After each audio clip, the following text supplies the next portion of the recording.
You don't play him against the 16. You play him in the 8-9 matchup because you want to make sure. Ankles are like the worst injury you could possibly have because they never properly heal unless you give it the proper time off of it.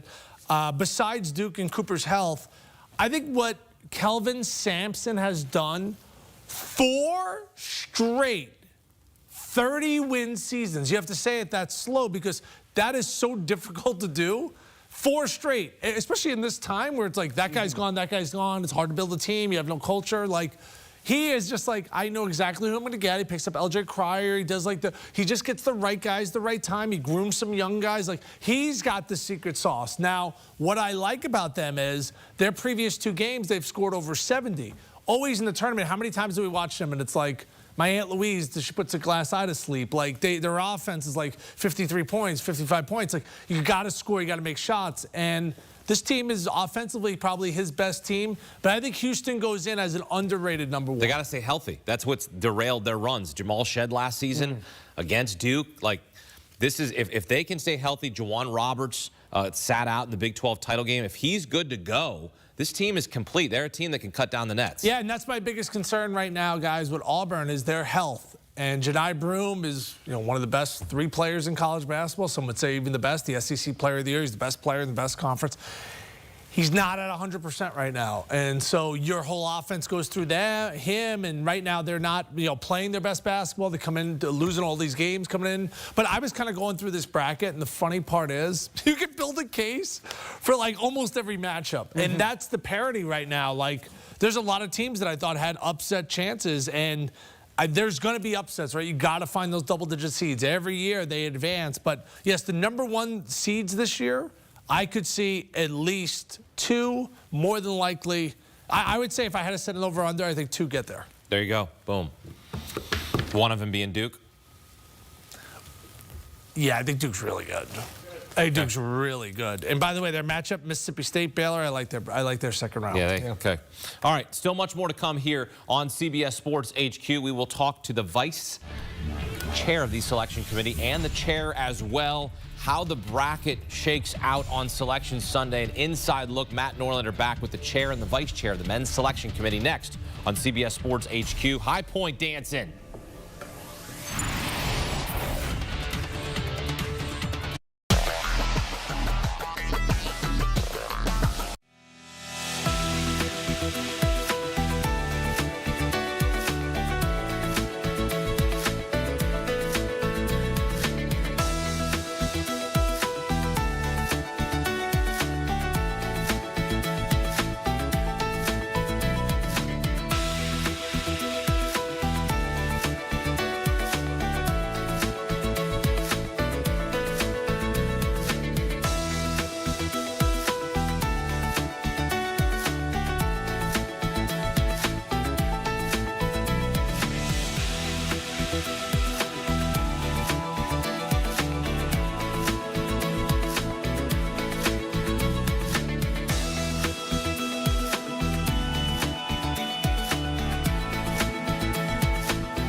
Last 4 in, first 4 out.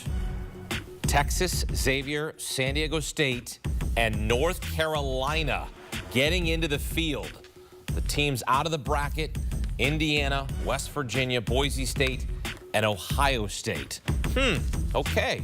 So we've got some questions, and for more on the bracket, here's Matt Norlander with the chair and the vice chair of the men's basketball committee, Bubba Cunningham and Keith Gill. Gentlemen, thanks for joining. Appreciate this so much. We're going to start with North Carolina, the last team in the field, and the school where Bubba Cunningham, the chair of this year's men's basketball selection committee, obviously works. Bubba, inform our audience of what the protocols are, what your role was or was not involving Carolina's inclusion into the field, and then at what point, how did you actually discover that UNC was going to be in the field? At what point today in this process did you actually learn that the Tar Heels were going to be the last team in? Well, thanks, Matt. And you mentioned protocols, but you know what the NCAA committee works on are principles, and the principles cannot be violated. So any athletic director, any conference commissioner that has a team under consideration or being discussed has to leave the room, and we follow that religiously. And so anytime Carolina came up, I left. And obviously, our vice chair here, Keith, took over. And so Keith can probably answer your question more adequately or appropriately than I can. Yeah, thanks, Bubba, and thanks, Matt. Appreciate the question. Appreciate you being here. As Bubba said, as the vice chair, because our protocols require any AD that's in the room to recuse themselves from the conversation around their team. Anytime we discussed North Carolina, Bubba had to leave the room. And also any vote that we had related to North Carolina, Bubba could not participate in those votes and was not involved in any of those votes. So we had a lot of discussion about North Carolina, as you can imagine, and we followed that protocol to the letter. Now let's dig in a little bit more here. North Carolina and Xavier each only had one quad one win. There are teams that were left out of the field like West Virginia, Boise State, Indiana. These teams easily outpaced them. From the discussions, take us into the room, gentlemen. And I know, Bubba, you can't with Carolina specifically, but you can with Xavier. What are the talking points that, in both of your opinions, and Bubba, I'll tee up with you to go into Xavier, that led to these teams clearing the field while other teams that had more heft at the top of their resume did not? Well, I think when you say that, I think you're kind of zeroing in on quad one wins. And what the committee looks at is a whole series of metrics. And we're looking at the ones that we traditionally looked at, both the predictive and the results. This year we added Torvik, we added the WAB. So there's a lot of different opinions. There's certainly 12 different members representing schools and conferences across the country. So the diversity of opinion, I think, is reflected in the teams that were selected. And that's really where I think it came down, is a personal opinion on what's most important to you when you're evaluating a team. And you mentioned WAB, that's wins above bubble, which is a new metric on the team sheet. Carolina was very, very high among all potential bubble teams. Let's burrow into that metric real quickly here, because our audience learning what has now been added to getting teams into the field and helping select. Did you feel as though, both of you personally, did you put more emphasis on that metric, or did the collective committee have an emphasis on that as it came down to it, where, you know, clearly there were certain things with Carolina, with Xavier and others, where they didn't have it? Did wins above bubble play as important of a role or as prominent a role as any other metric as part of the selection process across the board this year? Yeah, I think it did. You know, as we said, we had the Torvik and the WAB both added. Both of those are dimensions to the consideration that we haven't had in the past. And so the WAB really is designed, when you get down to trying to compare these teams across the country, how would they compete against the teams around the bubble? And how would they compete against the non-conference schedule that each of the teams that are being considered have played? So it really is, it's an interesting metric that we're using for the first time. And I think we used it, but there's not any singular metric that we all rely on. Before we get to teams in the field, Keith, I'll tee you up on this. I'm following a ton here in real time, but it seems like you might have said on CBS that Tucker DeVries' injury for West Virginia might have played a factor. I'm curious how and why that would have been the case. This is a player who has not been available for well over half the season. In fact, probably about 75% of the season. We've seen what West Virginia is without him. Why would a player's inavailability play a factor in a team's inclusion or not in the field when we've largely seen what that team is when he isn't available? Yeah, so we always talk about player availability and how important that is. When you think about two of the best wins that West Virginia had, Arizona and Gonzaga, Tucker DeVries played in those games. Since he's been gone, they were 13-11 since his injury. And so as we're trying to weigh, what teams are and what they're going to be in the tournament, that piece of data is really important as we're trying to get down to it and determine who are the best 37 teams for at-large bursts into the tournament. All right, let's go into the Michigan Wolverines. They won the Big Ten tournament. They won it on Sunday right before the selection show. They beat Wisconsin. They have 2 wins over Wisconsin, and yet it would appear from the outside looking in like the Big Ten tournament final didn't play a role whatsoever, because Michigan is a 5 despite having the 4th most quad 1 wins. Had the committee determined before this game was even played, regardless of the result, that Michigan was going to be on the 5 line? And if it was, did the SEC's role in having 14 teams into the field, did that play a part in keeping Michigan on the 5? No, that's always the last tournament that completes, and we had contingency brackets based on Wisconsin winning or based on Michigan winning, and they did get scrubbed up, assuming that they had won in the contingency bracket that we had reviewed. So had Wisconsin won, it would have been a different bracket as well. So no, that game was important, and it was considered by the entire committee. I want to get to the SEC, but before Michigan's that, had an outstanding year, as has the entire Big Ten. Apologies on that, Bubba. I want to get to the SEC, but before that, I did notice something that's happening here with a couple of these seeds, and I want to know what the committee did in terms of lower-seeded teams getting a little bit less of a trip here. But you've got Louisville as an 8, which came as a surprise. It only has to go down the road to Lexington, and that's what Auburn might have to face there. Typically, if you're seeded 1 to 4, as you gentlemen well know, those teams are usually given geographic preference. Illinois has to make a short trip, relatively speaking, to Milwaukee. There's a few other instances in the bracket with that. Why is this the case? It seems like an abnormal number of teams that aren't seeded 1 through 4 are given a little bit of a geographic leniency, and potentially, a slight crowd advantage there, considering the higher seeded, better seeded teams they could face in the second round. Yeah, typically all of our brackets are done geographically once we get people seated. But this year, we had the complication with 14 teams in from one league. We've had multiple teams in from other leagues. So trying to move teams around and keep them on the same seed line, we were really trying to be fair to the bracket and do the best that we could, trying to make sure that teams from the same conference don't meet too soon in the tournament. And there's pros and cons to each of those decisions that we make, but we're really trying to spread out the teams from one league to multiple sides of the bracket. All right, my last one here. Let's talk about the SEC. Keith, I'm going to tee you up first, and then Bubba, you can take it after. I want to hear from both of you to wrap this up. The SEC sets a record with 14 teams in the bracket. 2 parts here. The first being, can you please reveal and give our audience a sense of what needed to be accommodated in order to make this happen to avoid rematches as much as possible? I'd love to know the specific teams and what might have needed to be moved as it pertains to seeding and location. And secondarily, how much, if at all, was the unavoidable fact that the SEC was moving towards setting this record of 14 teams? The previous record was 11, gentlemen. How much of that reality was talked about in the room vis-a-vis as it came down to Texas and whether or not they would get in? It's obviously a huge story heading into play on Tuesday night in the NCAA tournament. Keith, you first.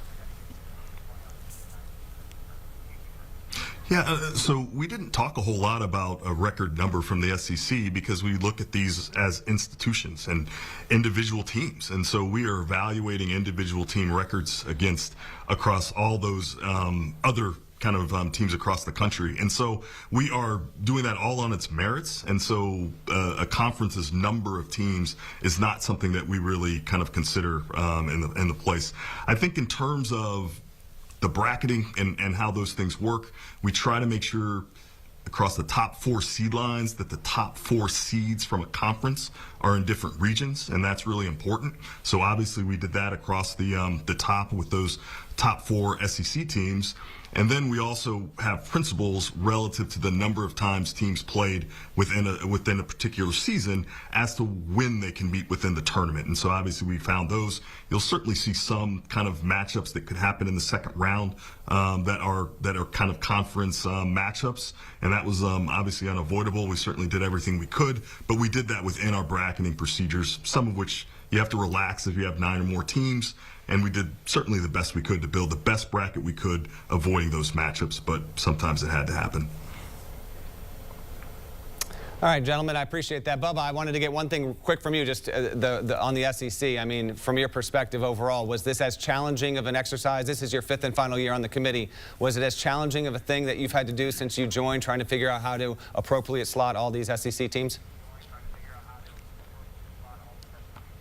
Yeah, it was. That was the hardest bracketing procedure we've had to date. But again, every year, 68 teams, and there's the last 4 in, the first 4 out, and you can feel it in the room. The intensity of those last couple of votes is really taxing on everybody on the committee, and boy, for the teams, I know it's devastating if you don't make it and euphoric if you do. So we take that very, very seriously as we go. Gentlemen, we appreciate you joining us. Didn't get any one-seed talk because there's not really much debate about those 4, so I know you appreciate that so much. Thank you for joining us. Can't wait to get this wonderful tournament started, and appreciate the answers you could give us. Hakeem, back to you.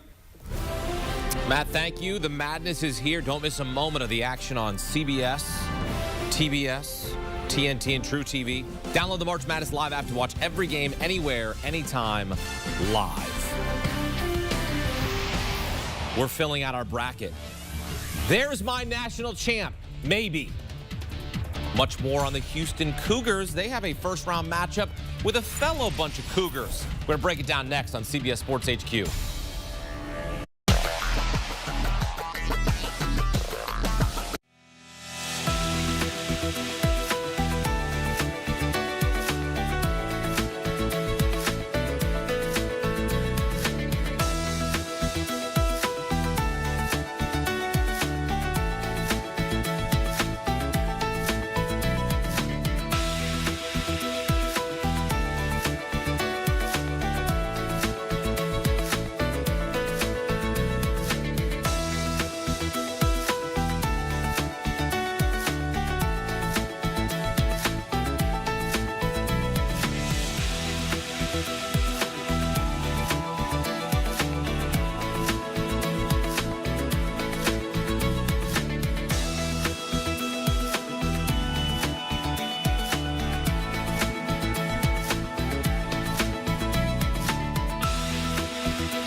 sports news all the time? We've got breaking news to bring to you. CBS Sports HQ gives you a snapshot of all the sports that matter to you.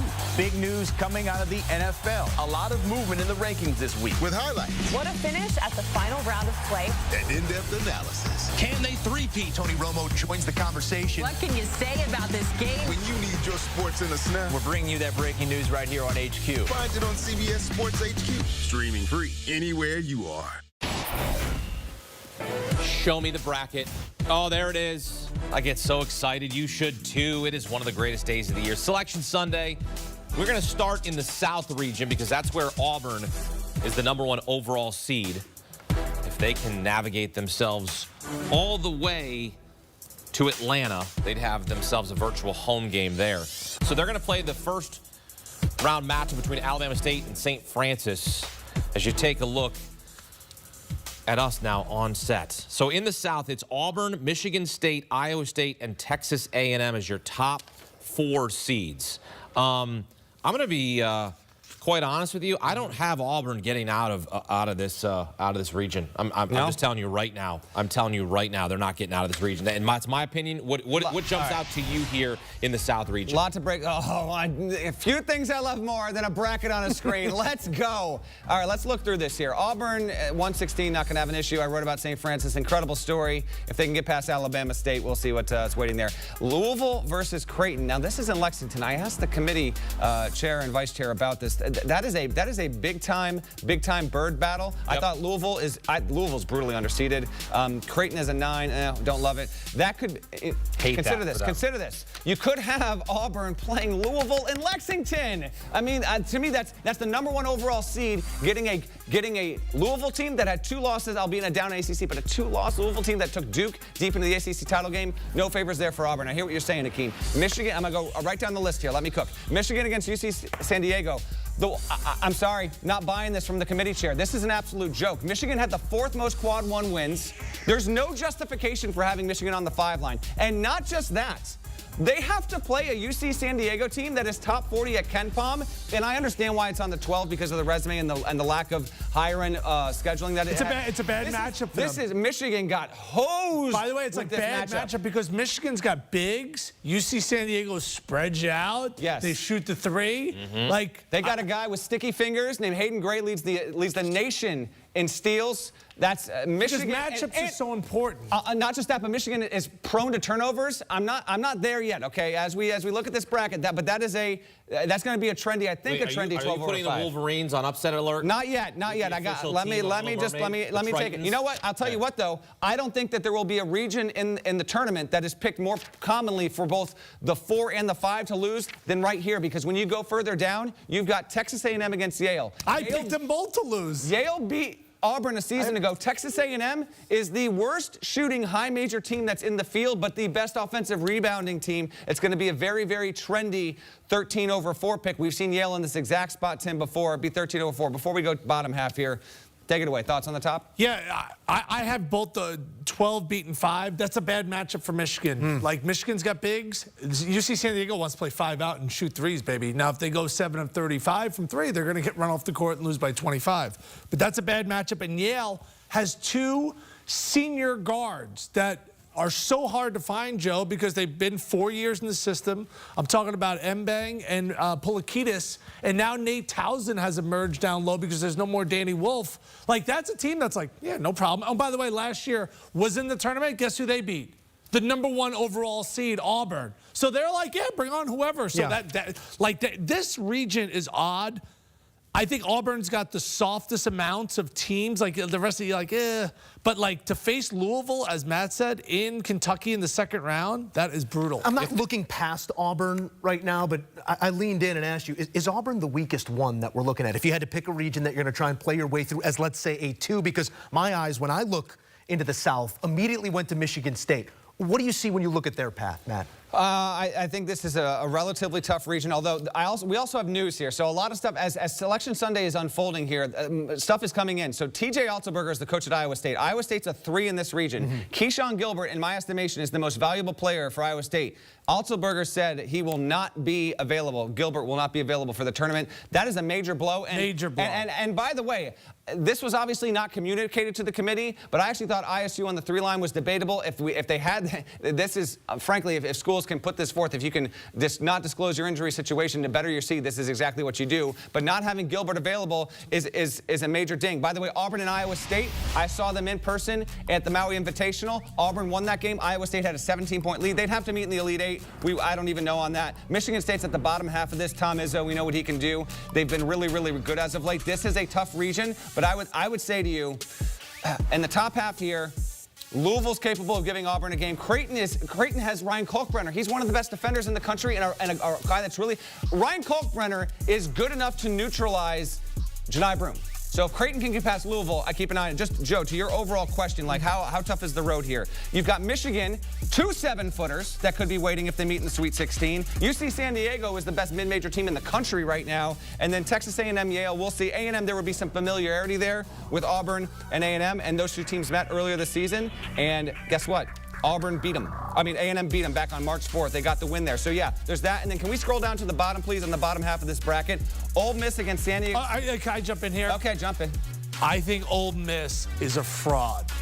Now, we were debating if San Diego State or North Carolina were going to get in. They both get in. Whoever wins that game is beating Ole Miss. Ole Miss gets a lot of love because they played in a great conference, Joe, and they had a lot of opportunities and stuff. Eyeball test with Ole Miss. That is a fraud at number 6, and I'm targeting them. Historically, we do get one of those first 4 that can flip some tables, make some noise, and maybe that's the spot that we find it in this game. You want to know something? Like the North Carolina-San Diego State game, that's a difficult game. I'm picking San Diego State, so I have San Diego State beating Ole Miss. Like, Ole Miss was one of those teams. You got to find teams that you're going to target. I am targeting them, especially out of 6. Guys, San Diego State has a win over Houston this year. It beat Creighton. Actually, the matchup's the matchup at this point. It's got no business going to Dayton. San Diego State should have been well clear of the first 4. Here they are. Carolina, the last team into the field, has... here we go. Okay, you're in. This is a quad 1 opponent. We're going to be 1-14 in this situation.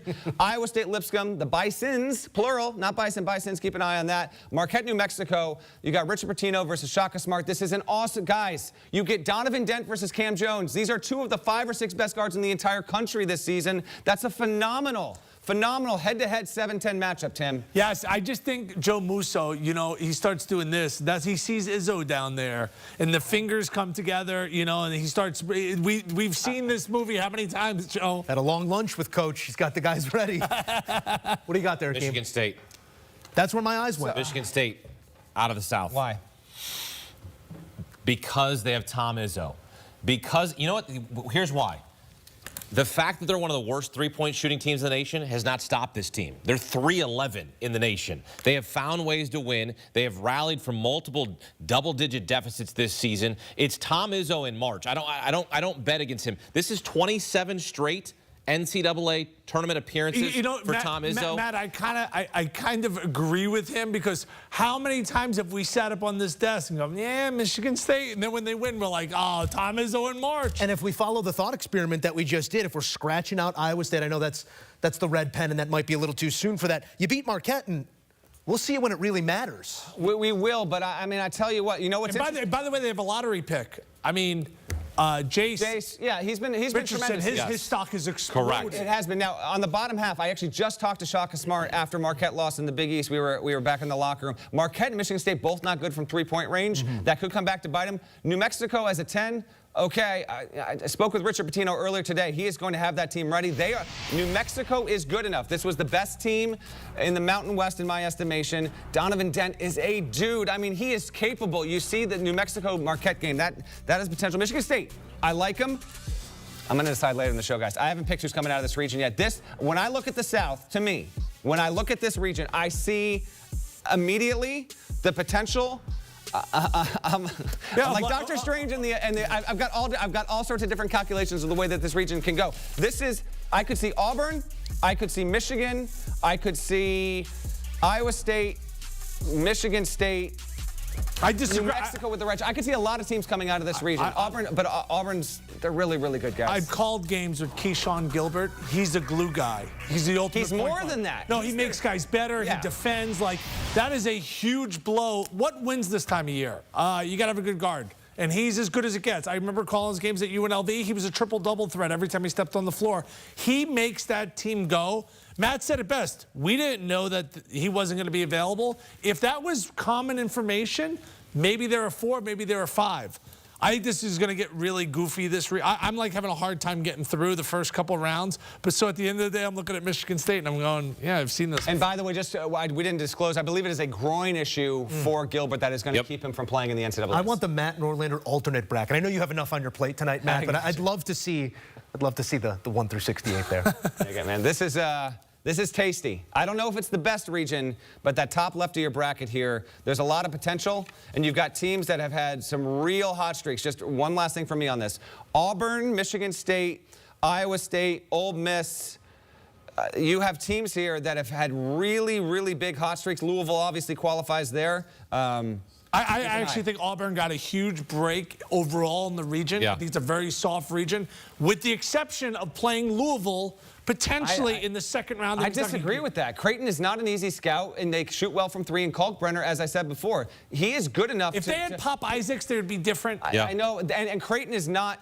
Here's the thing, Creighton's not deep, but they never foul, so their 5 are almost always on the floor. I can see Auburn getting itself caught up in a game where it's 4 or 5 points with 3 minutes to go with either of those teams. We're going to get to each and every matchup throughout the show here on CBS Sports HQ. Matt's going to set them up. Tim's going to give us a pick, but we got a region hop here as we have scratched off the South. Coming up next, we got more analysis from surface level as we turn our attention to the Midwest. Houston is your 1, but who will be 1 when it's said and done?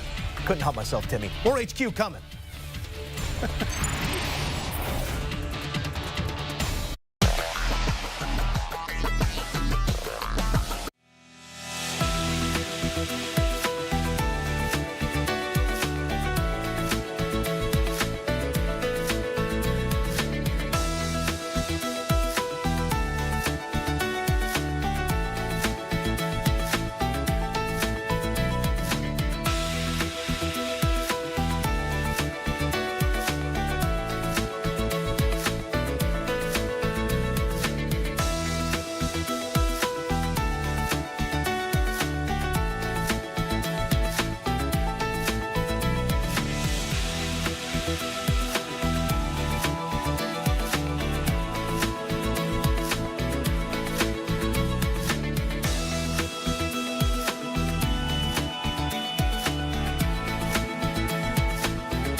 Back on CBS Sports HQ as we turn our attention to the great Midwest. Houston is your 1 seed.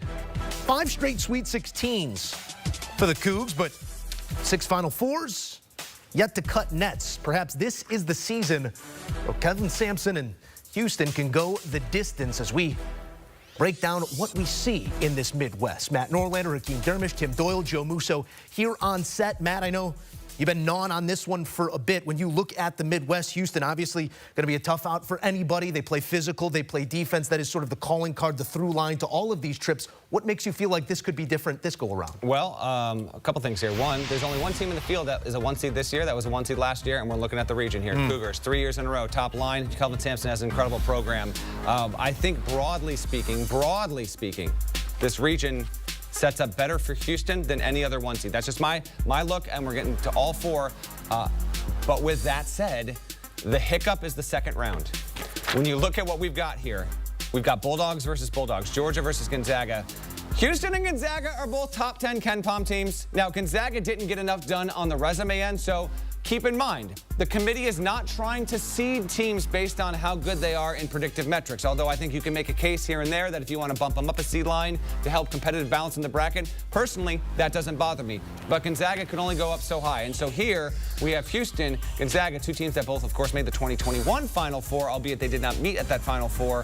They could meet here in the second round, and boy, oh boy, I don't think there's a better second round matchup from a gameplay standpoint that's on the board, all 32 potential or however many when you mix in the combinations there, than Houston and Gonzaga. Clemson against McNeese is intriguing. I will see Clemson, McNeese, Purdue, High Point. I'll be on site in Providence on Thursday for the first round. Those games are going to come to you Thursday in Providence. McNeese is coached by Will Wade, a hot coaching candidate on the carousel right now. Clemson in the midst of its winningest season ever. That's an intriguing matchup for them overall, no doubt about it. And then when we scoot down to the bottom half of the bracket, you've got Illinois, which I'm calling Illinois the choose-your-own-adventure team. If you told me that Illinois lost to Texas or Xavier, it would not shock me in the least. If you told me that Illinois got through that game, beat Kentucky, Kentucky's actually pretty tasty. Kentucky's another one of my teams where they're a total choose-your-adventure team, and then they got past either Tennessee or UCLA and made the Elite Eight. Illinois is entirely capable of that if they can shoot the three-point ball pretty well here. This is a fun region. I think there's the potential for just absolute mess across the board. I like Utah State over UCLA. We'll get more into game-by-game breakdowns here.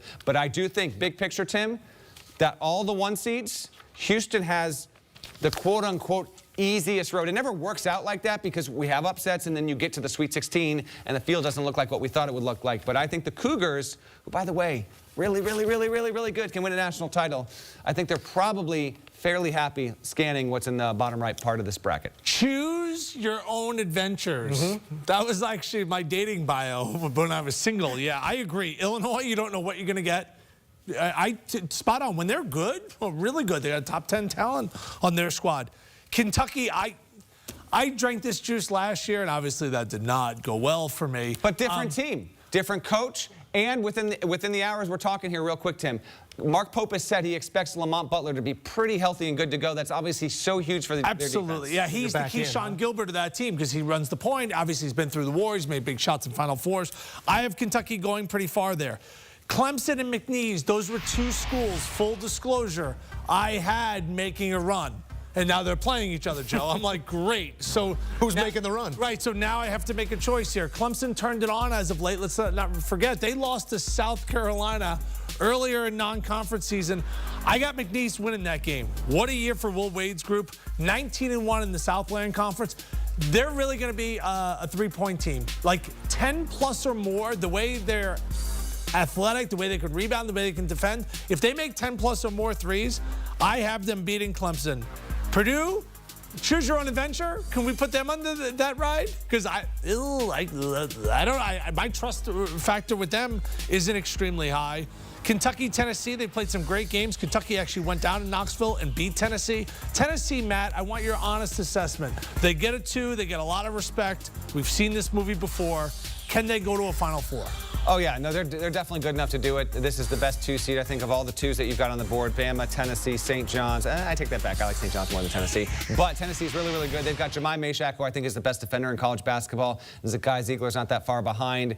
They've had a really good showing in the SEC tournament. Vols are certainly good enough. Last year, they got to the Elite Eight. They ran into Zach Edey and Purdue, which obviously made the national championship game. Rick Barnes has only made one Final Four in his career. That was back at Texas all the way back in 03, the year that Syracuse won with Carmelo Anthony. Good enough to do it.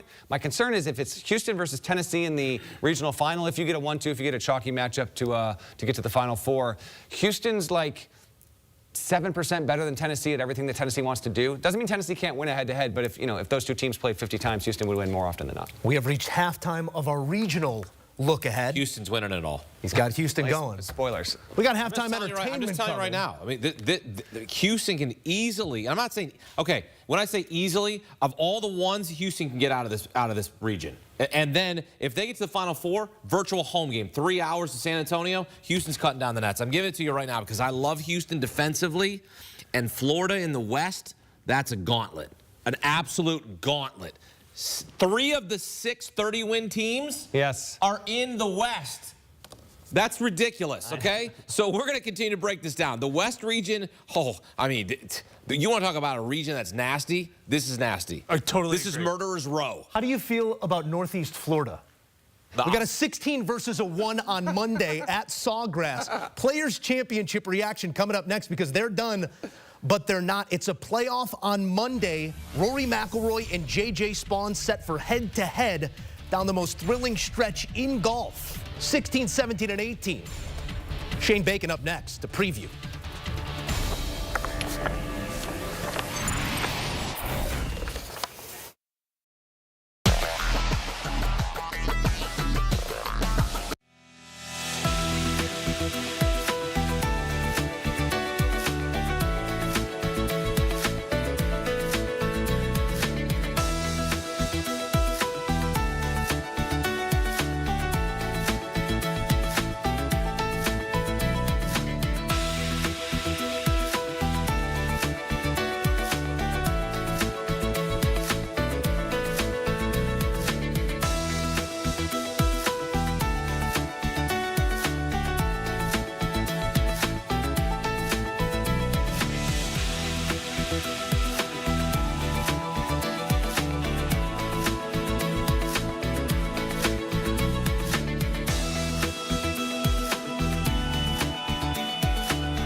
Close Round on HQ is presented by the new QI35 drivers from TaylorMade.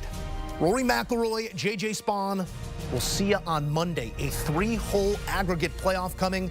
They will go 16, 17, and 18 due to weather. We ran out of light, and McIlroy, despite carrying a 3-shot advantage with 5 to play, gives 1 back. Spawn makes up ground, and we will see them both 9 a.m. Eastern. Shane Bacon back in studio here to react to what we saw and preview the free golf we got coming on Monday. It's an exciting stretch. We'll get there, but I can't help but take my eyes off of Rory McIlroy, JJ Spawn. He plays so great down the stretch. Rory, meantime, looked like the one who maybe was efforting one of his second or third wins. What did you see in Rory, the lack of ease or comfortability that he presented himself with down the stretch today? You know, Joe, I'm right there with you in terms of the comfortableness we saw from Rory McIlroy in terms of the short game. I mean, we've seen this come up time and time again with Rory McIlroy, and it comes down to those short putts, those makeable putts. I mean, you and I are sitting off the side of the set here. My dad's texting me going, Rory has to make putts like that. I mean, this coming from my dad, the critic, not, somebody that pays attention to the sport week in and week out. But the driver was shaky. We saw a couple of missed drivers, saw a lot of shaky drives this week from Rory. Hit that foul ball way right at 14 and kind of made an inevitable bogey there. But it felt like the bounce back at 15. He leaned on 3-wood, hit a great shot in there close. Felt like he's going to make birdie. He gets to 16. You always feel like Rory is going to birdie the par 5, unable to do so.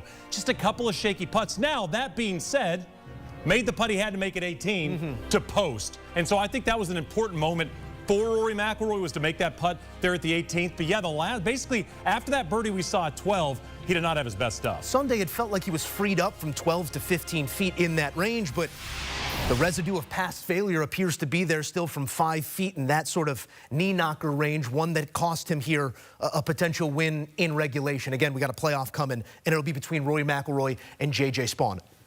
2 different leagues.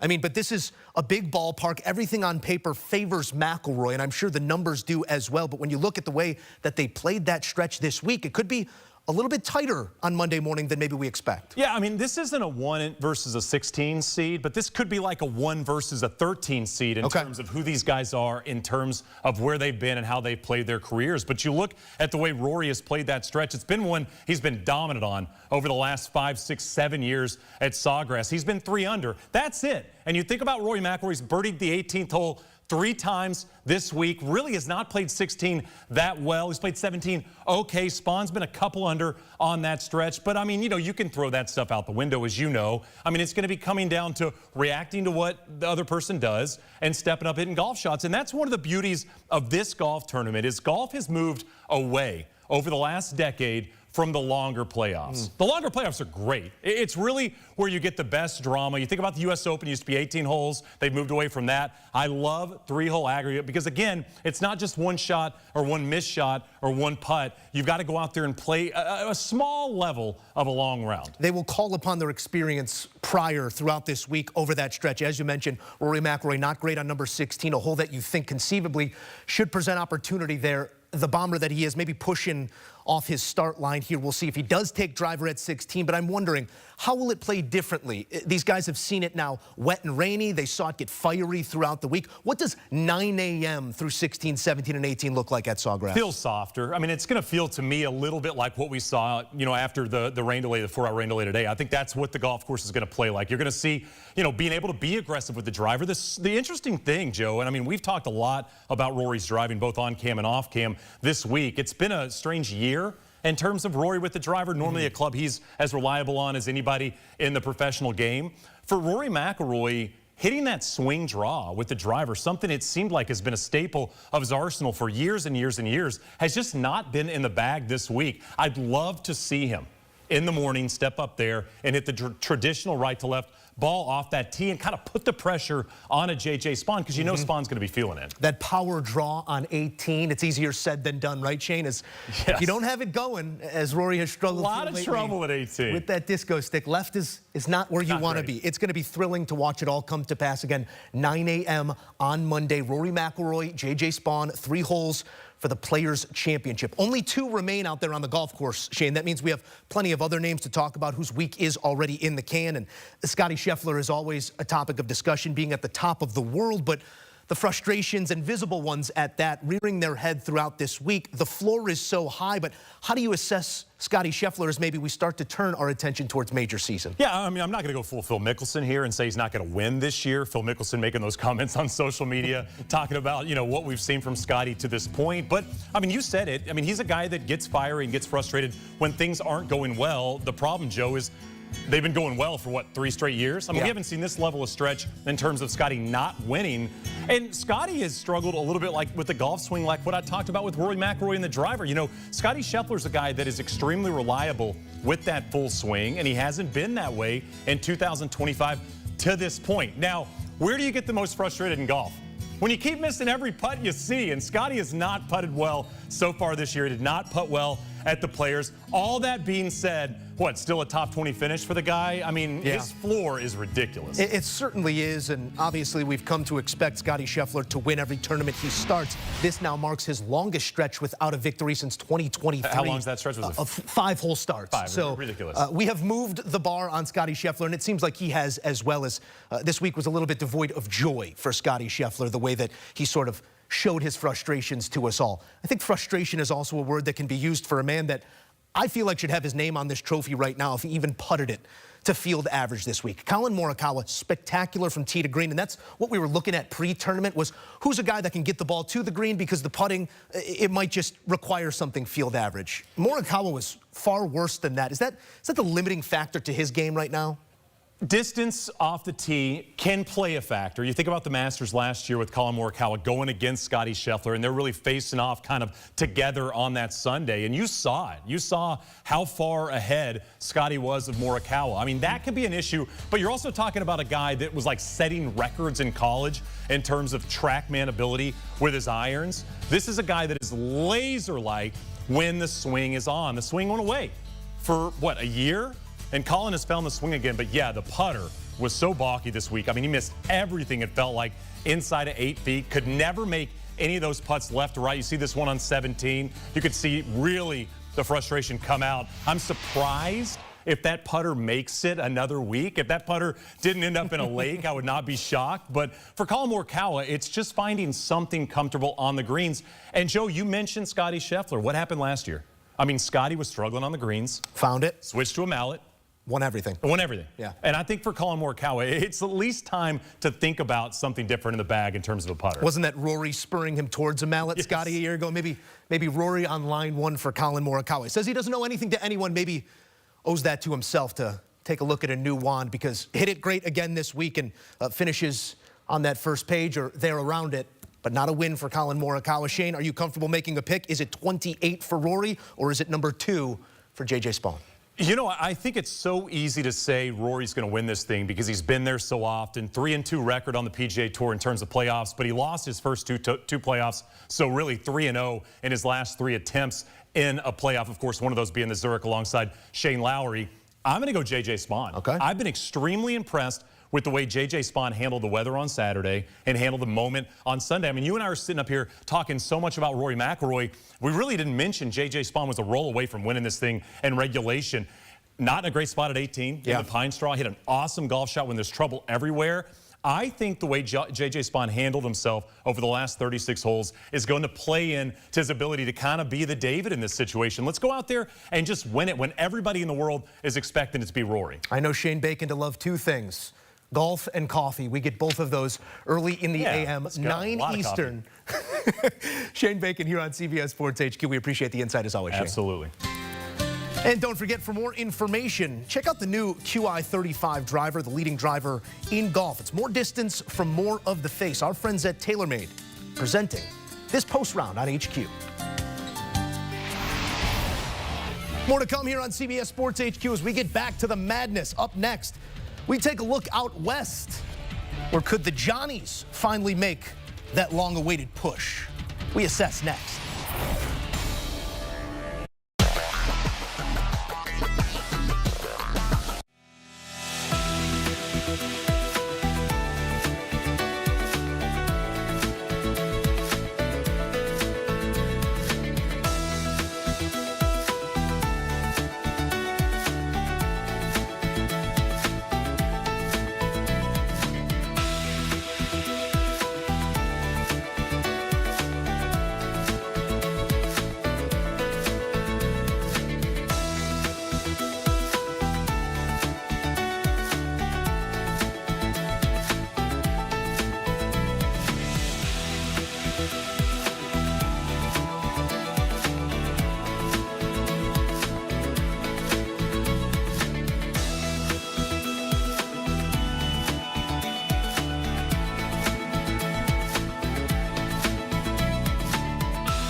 news to bring to you. CBS Sports HQ gives you a snapshot of all the sports that matter to you.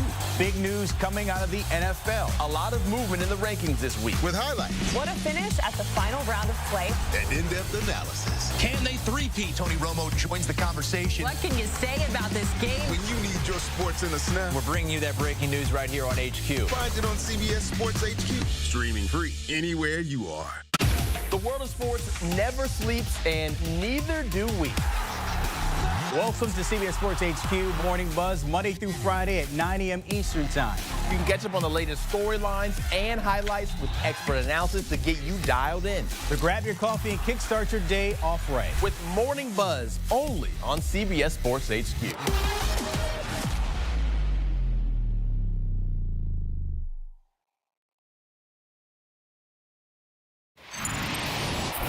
Back here on CBS Sports HQ, our Selection Sunday coverage continues. I'm going to call this region the group of death. 3 of the 6 30-win teams are in the West, led by the #1 seed, Florida. The Gators, chomp, Wouldn't it be chomp. region of death? Sure, group of death, region of death, whatever you want to call it. Well, group is more for soccer, isn't it? Right, but we're a group. We're a group here on set. You can call them the region of death if you want to. We share. I don't know if you knew, we share our confines with Galazzo, so we're trying to keep everybody happy. See, Well done. that's why I said group of death, trying to keep everything happy and everybody feeling good about the food and the snacks and the set and all that stuff. So here we go. This region, Matt Norlander, I'm excited about this region because the matchups are juicy. The one matchup that I look at is a potential second-round matchup between John Calipari and Rick Pitino. It's at the bottom half of the bracket. I will be there in Providence. Not only that, but how about this? You got Bill Self versus John Calipari, and you got Rick Pitino. 3 Hall of Fame coaches, oh, by the way, involved here. Yeah, that's really spicy. Arkansas and Kansas, 2 of the more underachieving teams this season. Kansas having its worst season ever. Choose your own adventure teams. Yeah, well, no, I kind of know how the adventure's going to go for Arkansas. I don't know if there's really much choosing there. But Kansas... Are you not getting them out of that No first alternate round game? ending. We'll see. Boogie Fland expected to play for Arkansas. He's an NBA-level talent. We'll see if him... They won 0 SEC games with him. That's also true, so we'll see on that. Kansas, Arkansas feels... we'll see. St. John's is on a heater. I'm picking St. John's to get to the Sweet 16 minimum. There's no way I'm not picking St. John's to get out of this part. I'm glad you went there because, Tim, yesterday, you two on this air, you expressed some concerns about St. John's. Now that you see them, you see the seed, you see the routes, you see the lack thereof in terms of travel early on for the Johnnies. How do you feel about them? Totally agree. I got a chance to call Omaha in the Summit League, and I thought they could put a scare into they can't put a scare into St. John's. Yeah. That's a game where St. John's is just too physical. Rick's done an amazing job in year number 2. We've seen this movie how many times at how many different schools? They shot 7 of 14 from deep against Creighton in the Big East Conference Championship game. I'll say this right now. If they shoot 50% from 3 in any NCAA game, they ain't losing because they're so physical and they can defend. And if they're able to bury shots and bury 8, 9, 10 threes and shoot 40% or better, that it was going to be their Achilles heel. The fact that they're in Providence, they're going to travel extremely well. Flew into New York. I played at St. John's for a year. So I'm aware when people have St. John's gear on. Someone upstairs has it on, right? Yeah. Mom went there from Whitestone. Shout out, 718. I've never seen so much Red Storm gear in my entire New life. York's team. They have taken over the Northeast, and this draw is really, really tasty for them. The team that I like, love the Drake. Don't like the Drake. Love the Drake. Ben McCollum is going to be one and done at Drake. He's actually going to be a coach that's one and done. He gets whatever job he wants. He has a guard. You have to hear this out. The guy's name is Bennett Sturtz. It's awesome. Yep. He's a 6'4" point guard. I had to see it for myself. I got a babysitter. Me and the wife went down to UIC of Chicago, and I watched one half of Drake versus UIC. They actually lost the game to Illinois-Chicago. The guy had 14 points, 7 assists. He dominated the game. We left at halftime because I wanted to go have some dirty martinis stuffed with blue cheese olives. But I saw enough at that time. I went, this guy's a superstar, and they play a style that's going to be very difficult to guard. Bad matchup when they see Texas Tech. That physicality is, I think, is going to be too much for them. But I believe they beat Missouri there, Matt. You're out on Dennis Gates and his crew there. Oh, but let's not forget Missouri. You know how many conference wins last year, right? As many as us. 0. They were 0-19 in the SEC. Great story. Happy the guy turned it around. Bad matchup for Missouri. I don't know. Missouri's been... How about this? I like Missouri. Missouri is capable of. They are capable of beating Drake, beating Texas Tech. I don't know if after that. They've been up and down. This is Drake. Drake shouldn't be an 11. I knew it was going to happen, but Ben McCollum runs some awesome stuff. They're not going to be afraid. This is a really, I mean, this matchup has the potential to be such a fun contrasting of styles. Drake will make you play on its terms. It is going to play, slow down, grind you out. But here's the thing. Even though they like to play low possessions, they're so much fun to watch. A lot of potential here. I got to be honest. The past few tournaments, I always get so excited for the bracket and seeing all of this stuff. But like the overall collection of matchups we have in the first round, I just love one after another. There aren't a lot of matchups where I go, not that interested. Now I'm talking about your 5, 12, 6, 11, 7, 10s, and 8, 9s. These are all really good. On the bottom half of the West here, I like Texas Tech a lot. I don't think it's going to have much trouble with the Seahawks, and all shouts to Takeo Siddle, also a guy who I think is very much in to get a bigger job once the season ends here. A Drake over Missouri is going to be one that you're going to have to force me to make this pick before the end of the night because I'm wavering back and forth. I'm going to jump in. I think they have the best player. I talked about Drake there. Can we go to the top of the bracket? Because I like Florida. I picked them before the show. I'm obviously going to stick with them now. I believe they're the best team. Ay. You know what this seems like to me, Akeem? Tell me. Group of death. I'm sorry. I thought you were going to change and say the region of death. I'm just kidding. It is the region of death. Because Memphis is a squad. Guys, they're underdog in that game. Colorado State's actually favorite. Nico Medved's doing an awesome job. They've won 10 straight games. Love Nick up there. Clifford's been playing awesome. But Florida's going to have to go through a defending national champ, potentially, UConn. Then they're going to run into either Memphis or Maryland. I had Memphis and Maryland, Matt, as two squads that I was like, oh, baby, they're going to make a run. Well, now they can't make a run because they're going to see each other pretty quickly. Memphis got P.J. Haggerty. He's at his third school in 3 years. He's had 3 games this year where he's at 20 in the first half. He's a scoring machine. Third in the nation in scoring. He's a beast. Maryland has the next Antoine Walker / Zach Randolph. Yep. It's really hard to quantify how great Derek Queen is because he can shoot the 3, he can post up, he's got help with Julian Reese, they got older guards.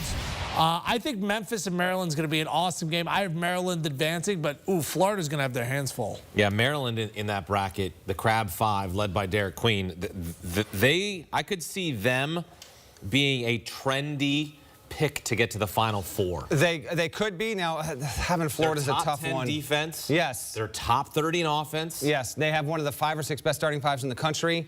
They got a Memphis team that doesn't mess around and can really be aggressive and physical. A lot of fun there. Colorado State's also really hot. I'm officially claiming it here. The West is my favorite of the 4 regions. Just between UConn as an 8, Memphis as a 5, which can the group of which is incredible. Colorado State and Nick Clifford, who is an NBA player and been amazing All-American level player.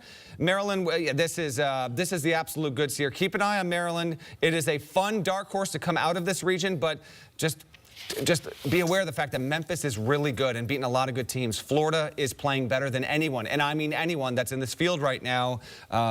Yeah, I think this is going to be littered with close and dramatic finishes. I love the West, which is no surprise because there's not a lot of teams based out West, so you get a little bit of the hodgepodge there, and that can produce some really interesting, fun results and matchups. Memphis is being completely disrespected because that league doesn't get a lot of attention. They have older, experienced guards. They have physical bigs. They've had impressive wins all year long. They have a star in Haggerty. I think they got a really tough draw. By the way, they're dogs. I mentioned that game. Colorado State's actually favored as a 12 seed. The Mountain West, this is a conference we've seen go to the Final Four at San Diego State, and we've seen them lay some pretty big eggs in the tournament.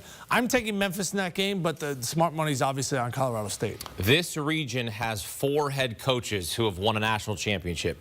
Dan Hurley, Bill Self, John Calipari, Rick Pitino. That's the most in one region since 2018. That's why I called it the region of death. Coming up, the East region. Duke, how are they going to get to the Final Four? Their path. Give it a name. We need a name. We'll get a name after the break. Our coverage continues here on CBS Sports HQ. Duke looking to get back to the Final Four. We're back after this.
on our Selection Sunday extravaganza as we turn our attention to our final region that we will address. Before we get into each and every one of those games, assessment, picks, it's all coming your way. In the East, it'll be Duke, your 1 seed, Alabama, your 2. The Dukies moving forward, but how far without Cooper Flagg? 31-3 as we say hello again from our desk. Matt Norlander, Hakeem Dermish, Tim Doyle, Joe Musso, and that's the answer that I want is one that maybe we don't have just yet. When you look at this road for Duke, when does Cooper Flagg need to play, Matt Norlander? Need to play?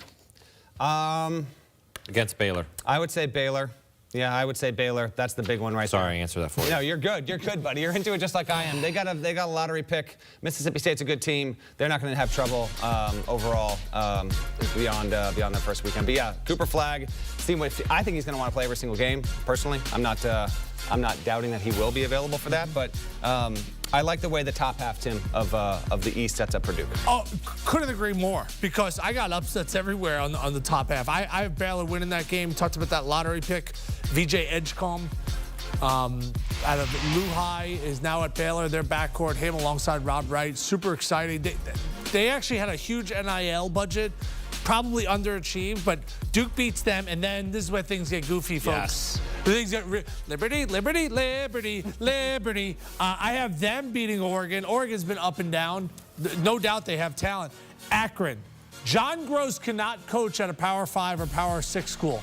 Matt Norlander, you put John Gross in the MAC, he smacks everybody around. Doesn't matter if it's Ohio U, he went to a Sweet 16. And now at Akron, his backcourt of Johnson and Johnson are really tough. Love Tavari Johnson, followed him in high school at Lyons Township.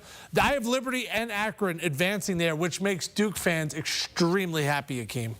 Yeah, that's true.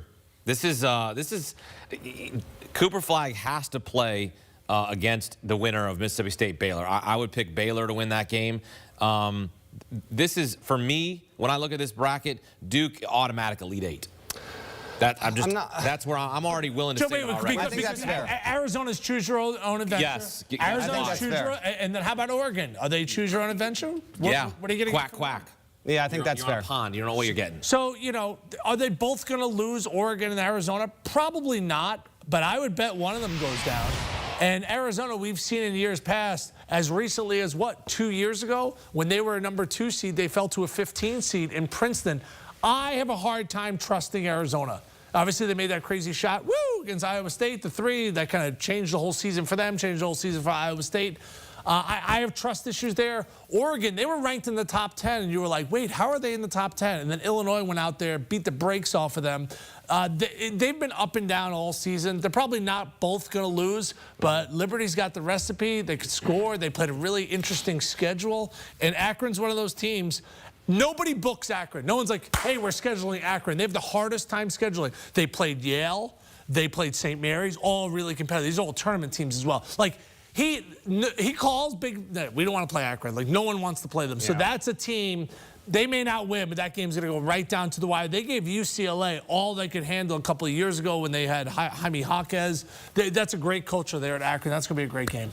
Bottom of the bracket here, something that stands out. Alabama, one of the best offenses in the nation. A potential second-round game against St. Mary's, one of the best defenses. Something's got to give game. I mean, that could be pretty spicy as well. What do you think, Tim? Say which game? If St. Mary's advances to face Alabama. Oh, my. Akeem, great call. Alabama will be favorite in that game. Yep. I did St. Mary's maybe 2 weeks ago. They have an awesome point guard, Augustus Marciulionis, Sarunas' kid. He will match up with Mark Sears. Edge there, probably a push.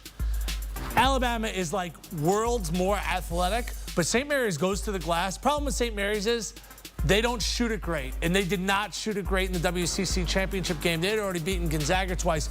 If they go like 8 of 15 from 3, I have St. Mary's beating Alabama. Alabama, they aren't choose your own adventure, Matt Norlander, but they're kind of sort of creeping towards that. They score a lot of points. They're fun to watch. They're high octane. But if they play St. Mary's and St. Mary's grinds them out, that's going to be a bad matchup for them. I'm still in on St. Mary's, though. Like, St. Mary's is properly seeded, I suppose. They're a dangerous team. I mean, you look across if they could beat Vandy, which won't be an issue, and they play Alabama. There's immense potential here. The Gales are better than you think. They really are. They've really got a really good chance here to, man. Their path, like Wisconsin, BYU has been hot. I think St. Mary's is the real dark horse in this region. Totally agree. I want to give you one more team, guys. Okay. VCU. I think the Atlantic 10 was underrated. By the way, if they don't win, they're probably not getting in because their strength of schedule was terrible. George Mason's strength of schedule was terrible as well. Here's what I like. Their top 3 scorers from last year returned for this year. Where does that happen in college basketball anymore? Max Schilger was with Ryan Odom at Utah State. He came over to VCU. He was the player of the year in the Atlantic 10. They played 4 quad 1 games, VCU. They were 3-1. Okay, like they have the recipe. Oh, by the way, Ryan Odom, bye-bye. See you later, buddy. He's going to go get a job. I know. Ryan Odom, big candidate at Virginia. We get it maybe. And by the way, so my point is he wins this time of year. Like, I have VCU going very far, winning multiple games in this bracket. Broad strokes, I do sense us pining to get down to the nitty-gritty, so let's head there next. We're going to get into each and every matchup, starting with the first 4. Whether you think they belong there or not, they're there now. We're going to get to those picks each and every game, round by round, help you fill out your bracket next on CBS Sports HQ. We're going to Dayton.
Back here on CBS Sports HQ, here's a look at the first 4 slate. On Tuesday, St. Francis ranked as the 68th team in the field, taking on Alabama State for the right to face #1 overall seed Auburn. Then it's San Diego State against North Carolina. The Tar Heels, the last team into the field. On Wednesday, American against Mount St. Mary's for the chance to meet Duke in the first round. It's also Texas and Xavier playing in Dayton as the winner will face Illinois. At least one first 4 team has gone on to win a round of 64 game in 12 of 13 seasons since the first 4 began in 2011. All right, back here in studio, Hakeem Dermish alongside Matt Norlander, Tim Doyle, Joe Musso. As we start with the matchup that some people are having thoughts and doubts about why they're even into the bracket is North Carolina. So North Carolina against San Diego State. Who wins that game, Matt Norlander? I'm going San Diego State. I think this team, which has beaten the likes of Houston and Creighton this season, is going to show up, play well. I don't think San Diego State even deserves to be going to Dayton. This is 2 years in a row where we've had a situation like this where a team that shouldn't have been sent there was sent there. It happens, no biggie, but I do like San Diego State to win this game. North Carolina has played well against lesser competition. We all know the deal with the lack of wins in Quad 1. A lot of those were high-end teams, but UNC will have no shortage of appreciation and motivation because I'm sure a lot of people are going to pick against UNC in this spot. I happen to like San Diego State and its defensive profile overall. This is a top 15 defense. Give me the Aztecs to beat the Tar Heels right off the bat on Tuesday. -3.5 you're laying with North Carolina. What do you do? You are paying a premium to bet North Carolina. This game should be a pick'em based on their resumes. Nick Boyd is still at San Diego State. They got some long, athletic young guys there. They defend. North Carolina, you play 13 Quad 1 games, you win 1. So, like, you know, I'm a racehorse guy. If a horse continually runs second, like can't get to the winner, I can't bet him. Like if I see horses like second, I can't bet. I've watched this movie with North Carolina. Honestly, they should not be in the dance. That's a different story for a different day. I think this game should be a pick 'em. I'll take the Aztecs. All right, getting to our next one here. This is sort of the one for the program. If you win St. Francis, Alabama State, you go on to get the top overall seed in the entire tournament. You still want it, no less. We're looking at 3.5 there as well. Alabama State, their first winning season in a decade. Plenty to celebrate here. One last celebration, let's say. Who do you favor in that one, Matt? Well, I have at CBSSports.com, and on your CBS Sports app, I have ranked every single team in the field, and these are teams 67 and 68. I will take the team I have at 67. That is Alabama State. Tony Madlock has done a wonderful job turning that program around in just year 3. He's done a good job, but I did recently see St. Francis in person. They won the NEC Championship, wrote a big story about their coach, Rob Krimmel, who went there in 1996 as a player, graduated in 2000, immediately transitioned to the coaching staff, has not left since. It's an incredible story. They're going to have so much fun and anticipation. And although this is 16 versus 16, this is important to note.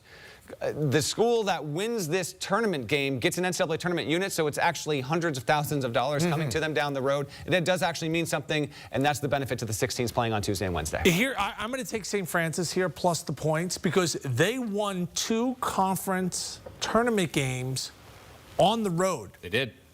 Not easy to do. And I love that format because they played in a very hostile environment at Central Connecticut, and they held the home team to 43 points. St. Francis has a freshman that I believe is going to be out of there. Sorry about that. Juan Cranford Jr. is 6'3". He's like 215 pounds. He's left-handed. I think he's outstanding. He plays more like a junior or senior. I think he's like a high-level talent. I think this is a game that's going to go right down to the wire. Alabama State, their metrics, like they played a lot of Power Fives. They played them relatively competitive.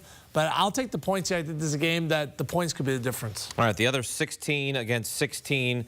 And that winner moves on to play Duke in the first round. The champion out of the MAC, the Metro Atlantic Athletic Conference, Mount St. Mary's against American, the champion out of the Patriot. We've got a team from Emmitsburg, Maryland against a team from Washington, D.C.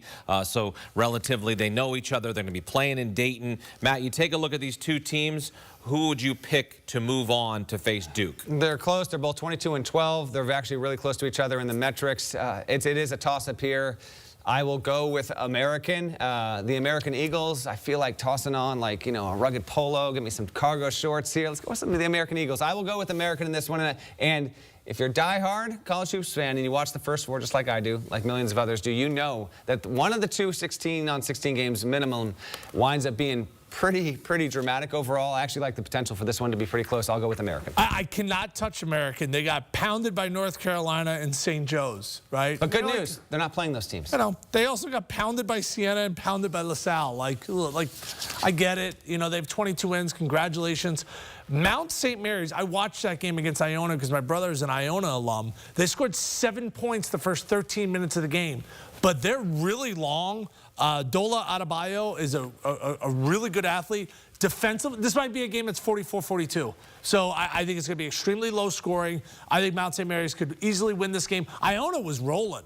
Like, Iona does not lose that conference tournament. They were up double digits against St. Mary's and Mount St. Mary's, and they figured out a way. I was actually very impressed in that game. It's the first 6 seed to ever win the MAC tournament. So I'll take Mount St. Mary's here in the points. A lot of dogs. All dogs go to heaven in Dayton. Maybe take the under 2 there. Oh, that's going to be, that is going to be big under game. Painful to watch, yes. Painful to watch, but always feels good to win, Tim Doyle. We love doing it amongst friends as well. We give you each and every one of these picks. We got another first 4 to get to here. Texas and Xavier, both teams living on that bubble reality for the better part of month and a half now, Matt Norlander, yes. We're assessing sides. It's 2.5 in favor of Xavier, but when we look at this strictly at surface level, a flat-footed Texas team, some experience at the helm of Xavier. What do you make of this matchup? Xavier is 43 at Ken Palm. Texas is 44. So from a predictive metric standpoint, this is very even across the board. Ryan Conwell is a baller. We actually have this game has the best potential of any of the 4 in Dayton to be the most entertaining because you have Trey Johnson for Texas, who is, I think, the most talented natural scorer to come into that program as a freshman since a guy named Kevin Durant. Wow. He could be a threat to go for 30-plus in this game. Ryan Conwell just dropped 38 in the Garden. I think this is an incredible matchup. Xavier has been the more consistent team. Now, it doesn't have as many high-end wins. You've got Sean Miller going against Rodney Terry. Rodney Terry, by the way, very much on the hot seat. Sources indicating to me that barring a deep tournament run, Texas is anticipating a coaching change there as well. So there's a lot of drama and backdrop to all of this stuff. I will go with Xavier to get the job done. I think this game has fantastic potential to be awesome. 48 is the key number.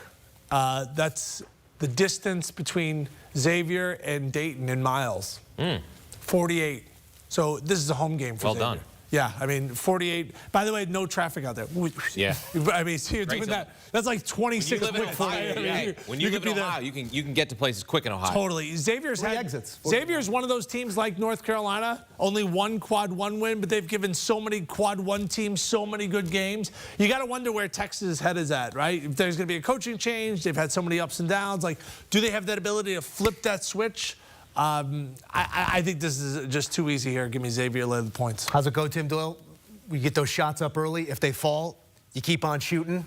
We're going to the South next. A couple fall here for Tim Doyle. We're going to pick each and every game. South region is the object of our affection next, including an Auburn team that's looking to take this thing back up a notch. Struggling, but will they make their way out of the region? We'll dive into those first matchups in the South next.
Auburn, the #1 overall seed. The Tigers residing in the South region. If they can get all the way to Atlanta, have a chance to get to the Final Four for the first time since 2019. Awaiting in the next round, a battle of birds. Louisville and Creighton, a game being played in Lexington, Kentucky. Just one of many matchups that are very, very tasty here on Selection Sunday. Back here in studio, Matt Norlander, Tim Doyle, Joe Musso alongside, and that's exactly where I want to start. Louisville, Creighton in Lexington on Thursday, the Battle of the Birds, Blue Jays and Cardinals. Blue Jays in the wild are bigger, stronger than a Cardinal in the wild. I have a bird feeder in my house. Yeah. The Blue Jay comes to the bird feeder, all the birds clear out. If I'm Creighton on the basketball floor, everybody's clearing out for Ryan Kalkbrenner. I have Creighton moving on here. Who do you have moving on here? I'll tell you in just a second. Okay. I do want to tell you that this is an 8-9 matchup on 12:15 Eastern on CBS on Thursday. This is the first game of the tournament, and I cannot tell you how much I adore the first game that we get to on Thursday when we cannot wait for this tournament to start. An 8-9 matchup, and that's going to be what this is. I'm going to take Creighton in this game because I think they're going to have, I know, they'll have the best player on the floor, and Ryan Kalkbrenner. Chucky Hepburn has been tremendous this season, and I mean tremendous, no doubt about it. Terrence Edwards Jr. has been a big-time player. Rain Smith, a really good three-point shooter for Louisville, has been injured, and his availability and impact overall obviously has been up in the air leading into this game. But I will go with Creighton, not deep overall. Really interesting matchup in terms of strategy, but I'm going to take the Jays and what really could be a rather fantastic game. Louisville for Louisville fans, they're ticked about getting the 8, but you only have to make a drive to get to this game. And think about where your program was the past 2 years. This is an amazing one-year turnaround, the biggest in the history of the program. What do you like in this spot? I like Louisville at home. This is a home game. Yeah. And by the way, they played the first game, so they're going to pack. What's it going to be? Louisville versus Creighton fans. I know there's going to be other fans there from the other respective schools, but they're going to pack that out. That is a basketball crazy town. By the way, have you been following Louisville basketball the last few years? Terrible. Laughing stock. Until this year. Hire Pat Kelsey. I think they got hosed with their seed, but they got a great location, and they're going to have an essential home game. So much when you're filling out your bracket, where are these teams going? What time are they playing? Michigan is playing UC San Diego at 10 p.m. Eastern. Advantage, the West Coast school there, right? Because the time changes is drastic for them. So those are the things that you have to look at when you're filling out your bracket. Where are the matchups? Who's going to go where? I think this is just a really favorable. Creighton is just okay without Pop Isaacs. I know Stephen Ashford, Ryan Kalkbrenner. I watch a lot. I think the Big East, like the Big 12, huge question marks going into this tournament. Getting the body to believe when it's time to go. It's a great point made by Tim Doyle. Let's go to that game here next. Michigan's size going to be put to the test against UC San Diego. It's their first ever tournament appearance, 15 straight wins, our longest active streak in Division I. Matt Norlander, how do they match up with that size, with the time advantage? Yes, on their side. They do. UC San Diego is a legit team. They are not seeded correspondent to how good they are. This is a top 40 Ken Pom team. They have been tremendous this season out of the Big West. Really good on defense. Eric Olin is their coach. Man, did Michigan get hosed. They shouldn't be a 5, and they shouldn't have to face a team like this. Now, they've got 2 bigs. They've got a really good fun offense. That's all really good stuff here. But UC San Diego, 15 wins in a row. That's the longest streak in the country that's active right now. Top 30 defense overall. They don't turn it over. How about this? UC San Diego does not turn the ball over, and they're really good at turning you over. Michigan's issue is turnovers. Can't believe I'm going to say this because I actually thought, not knowing the bracket, if 3 hours ago, I might have sight unseen picked Michigan into the Sweet 16. I'm going to go with the 12-over-5 upset. And I know, here's the thing. This is going to be so trendy because of the gaudy record for UC San Diego. Ball knowers know just how good they are. And Michigan won the Big Ten tournament, played well, but it's gotten tripped up a lot. It's been a lot of close games that it's won. I will go with the Tritons. Forks up. Let's go. This was 3.5. Now it's down to 2.5. So all the money is coming out on UC San Diego. It's just a bad matchup. The time, it's going to be a 10 p.m. Eastern game, favors UC San Diego. Now, I will say this. Vlad Golden can dominate on the inside. If UC San Diego can spread them out, play 5 out, you got Danny Wolf running on pick and they may play zone in this game to try to use their size and try to find shooters. They've won a lot of close games, and they've won them in low-scoring fashion. They don't win shootouts. They win grind fest. I watched a game this year. It was terrible. They beat Nebraska. It was like one of the worst basketball games I'd watched all season. No one could make a shot. Doesn't that sound very similar to the Big Ten Conference Championship game where nobody could make a shot? If you see San Diego make shots in this game, they will beat Michigan. All right, next matchup here, Texas A&M against Yale. That game being played in Denver, Colorado. Buzz Williams against the champions of the Ivy League. Who you got here? Yeah, he's mentioned Denver. 2011, my first year covering the tournament for CBS. I went out there, and there were 3 huge upsets. Denver tends to bring in, these kind of games. Did you see any concerts out there, Wilco or something? Not when I was going down. No, I was covering the NCAA tournament. As much as I would like to have done that. A&M ranks 317th in the country in three-point percentage, 293rd in two-point percentage, and 274 in free throw percentage. Thanks to the great Ken Palmer and his website for that data immediately. But it is #1 in offensive rebounding percentage, and it's because they're so good at crashing the boards that they've got the seed they've got. They've been as good as they've been. I'm going to go again with an upset here. James Jones is a tremendous coach. Hey, he's been awesome for 26 seasons at Yale. Probably should have been hired to a bigger job 4, 6, 8, 10 years ago. Regardless, that's the Yale's benefit here. They did it a season ago. Auburn was a top 6, top 7 team overall in the metrics, and Yale beat Auburn in the first round. Some years back, Yale beat Baylor in the first round. I think they're going to do it again. If they can contain Wade Taylor IV and Jerk Phelps, Yale gets it done. Yeah, double-digit upset. They have 2 senior guards, Yale, that have been there before. It's so, by the way. And Danny Wolf used to be there now at Michigan, oh, by the way, and he's still doing this. So they lost their best player, Yale, and they lost 1 game in the Ivy League, and now they have a guy in John Polikinis, lefty, that can spread you out. He can shoot the 3. This is going to be a Yale team that's not intimidated by the moment. Nate Towson averaged only 3 points a game as a freshman. Now he's averaging 15 points a game. He's emerged. Obviously, Texas A&M has better athletes. I'll say this. If they win, and I'm picking Yale plus the points here, this will be the last year the Ivy League ever wins a game in the tournament, ever. Because the separation right now between those that are making NIL, like Princeton's 2 best players stuck around, these 2 guys at Yale stuck around, no one's going to be sticking around anymore because of the NIL situation. So those guys were all juniors and seniors, so they were like, we're already 2, 3 years in, might as well see through my Ivy League education. I think the Ivy League's going to turn into Division III. And I don't think they're ever going to win a game unless the rules change drastically with contracts. The way it stands right now is be the last year the Ivy Leagues win a game. Well, it's a point well taken. It's a good degree to have. We will say that much. Tim Doyle going to head up the road and give a pep talk there to the side he has chosen in the Yale Bulldogs. I'm coming right back to you here, Tim, first, because we have to sort of gnaw on the gristle of a big number now. Looking at Lipscomb, Iowa State, 13.5. You don't want to get undone by a missed extra point. I hate looking at 13.5 for a different reason in a different sport. But when you look at a number that big, do you have a dead number where I'm just not even entertaining? It's a no play for me, or it's the dog? Normally, I don't like to lay that many points in any game, NBA or college, just because I don't like when my team wins and I lose. And you lose. So I would throw this in a money line parlay. You can't bet them straight up because they'd be minus like 800. Right. I have a hard time laying points with Iowa State, but I'm picking them in this game. So coming up against Lipscomb, I'll lay the points here, but I do think that they win. Keyshawn Gilbert's not going to be a go. He does everything. He defends, he steals the ball, he hooks up his teammates. He's a 4-year guy. Like, that kills them. If he was playing, I think Iowa State go to a Final Four. The fact that he's out, I think they're very susceptible to lose to any team, especially the next game after this. They win, but I'll lay the points here reluctantly. Why reluctantly? The wind that just came out of Matt Norlander's sail. I was convinced you were going the other way. Yeah, I think Iowa State, choose your own adventures. Ever since that guy, hit the half-court shot in Arizona, they have not been the same team. And you make that noise when you shoot it that far away. Woo!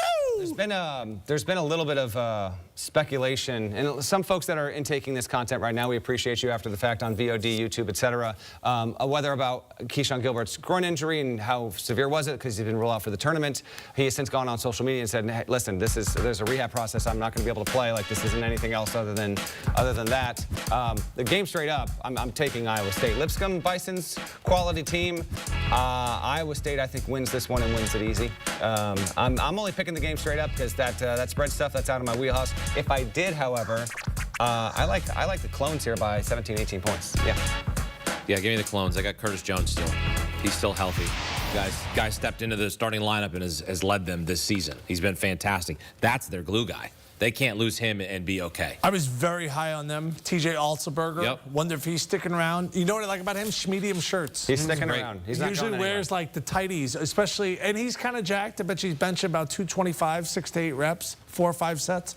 But yes, this is a team that can defend. Their offense this year, like Houston, kind of caught up to their defense. They were always one of those great defensive teams that can't score. This was their best offensive squad, but they're just not at full strength. I'm sorry, Lipscomb. I will take Iowa State. Lipscomb, Iowa State in Milwaukee. Now let's talk about the team from Milwaukee, Marquette, taking on New Mexico in Cleveland on Friday. You got Richard Pitino.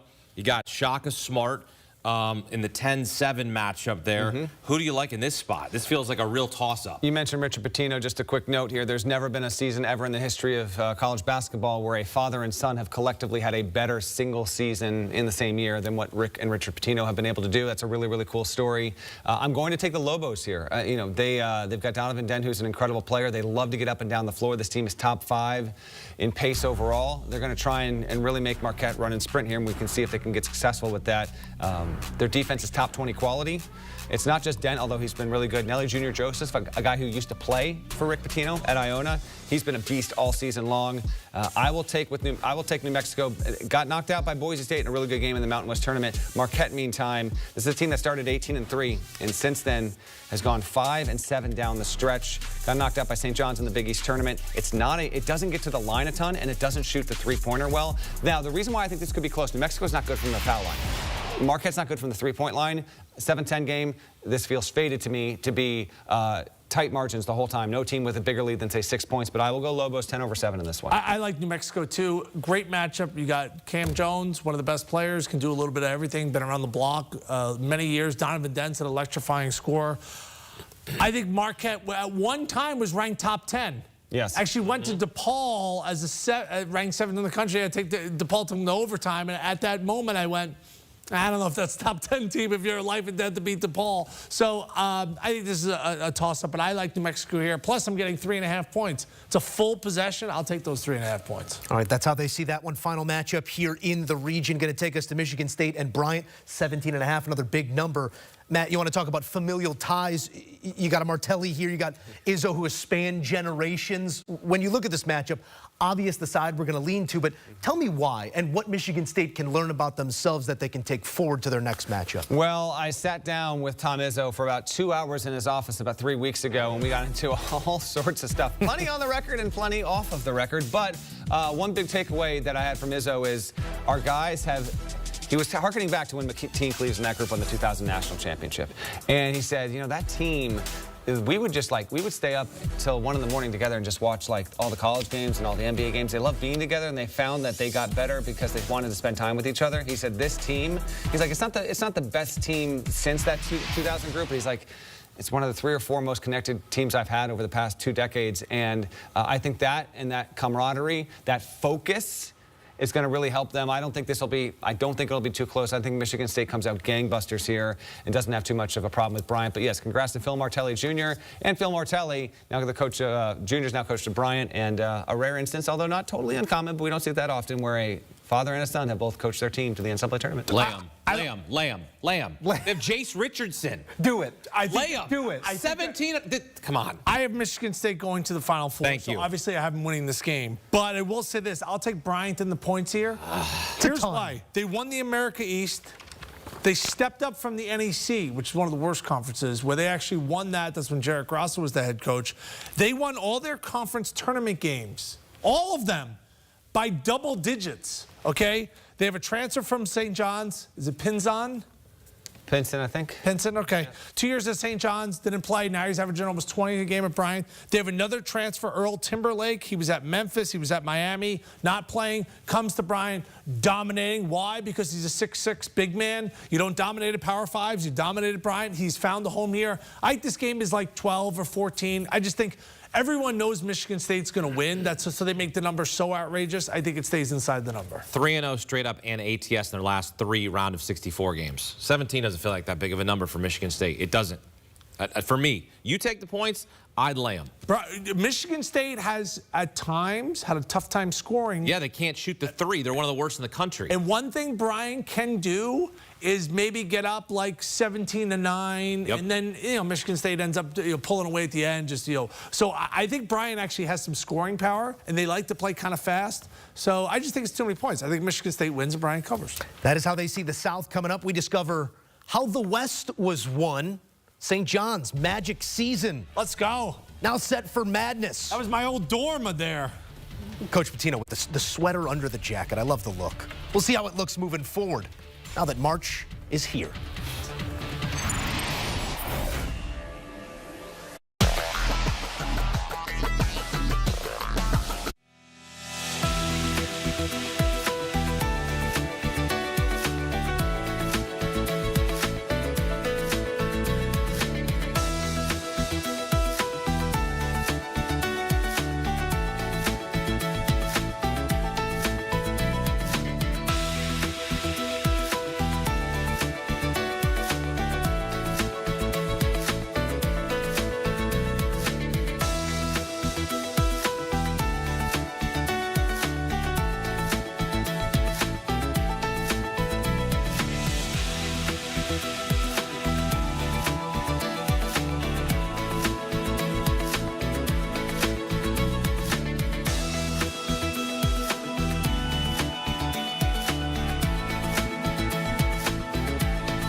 Go West, young man.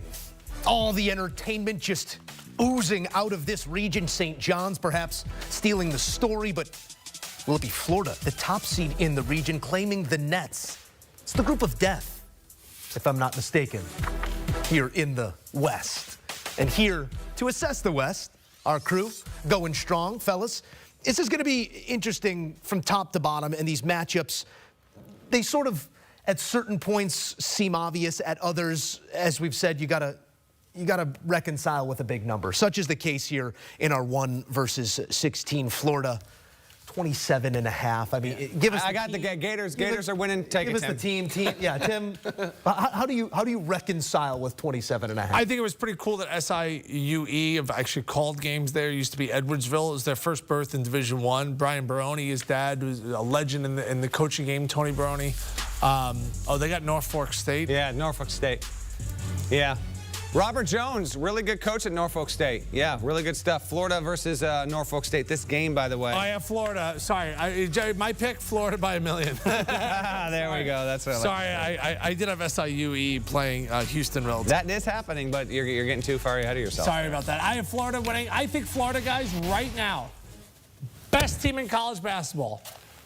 Toughest draw of all the #1 seeds. So we're going to see how good they really are. Matt, I do want to ask you this because in talking a little bit upstairs, you said Florida, you see it. It's hard not to when you look at them and their potential to be Final Four and beyond. But you said it's going to be the trendy pick. It is going to be the trendy pick because they've been playing dominantly. Florida, they've got a great 3-guard attack led by Walter Clayton Jr. And keep in mind, Cooper Flagg versus Janai Broome, that's been the Player of the Year race. And in my opinion, that race is still not decided, and we don't have to vote on it for CBS Sports for another 2 weeks still. But the 3rd best player in the country this season has been Walter Clayton Jr. at Florida. Wow. He's been awesome this season, and he's got a couple of great guards flanking him. Elijah Martin, who has Final Four experience from FAU, elite perimeter defender, and then Will Richard does a good job as well. But they've got size everywhere. Micah Hanlogden's a 7'1" dude who broke his leg a year ago. He recently returned. Awesome defensive presence. Alex Condon, Thomas Houck. They're loaded across the board. So if you want to pick Florida to win the national title, I'm not going to tell you not to do it because I think they've got a really good chance to do it. But the thing is, this region is tough. And there's something about the team that enters as a 1 seed or 2 seed that's super, super hot, that gets really trendy.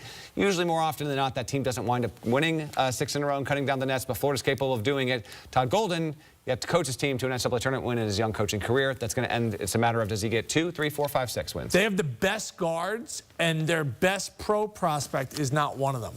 That's Alex Condon. He's 6'11". He can pass, he can shoot, he can do a little bit of everything. That's the guy that we look back on this team. If they win, they go, oh, wow, they had that guy. Yeah, that's a good point, Tim. Like to this team, and they're playing great ball. And by the way, biggest key, healthy. The Auburn and Duke, I believe, at full strength are better than these 2 teams. Those teams are not at full strength. 30-win season for Florida.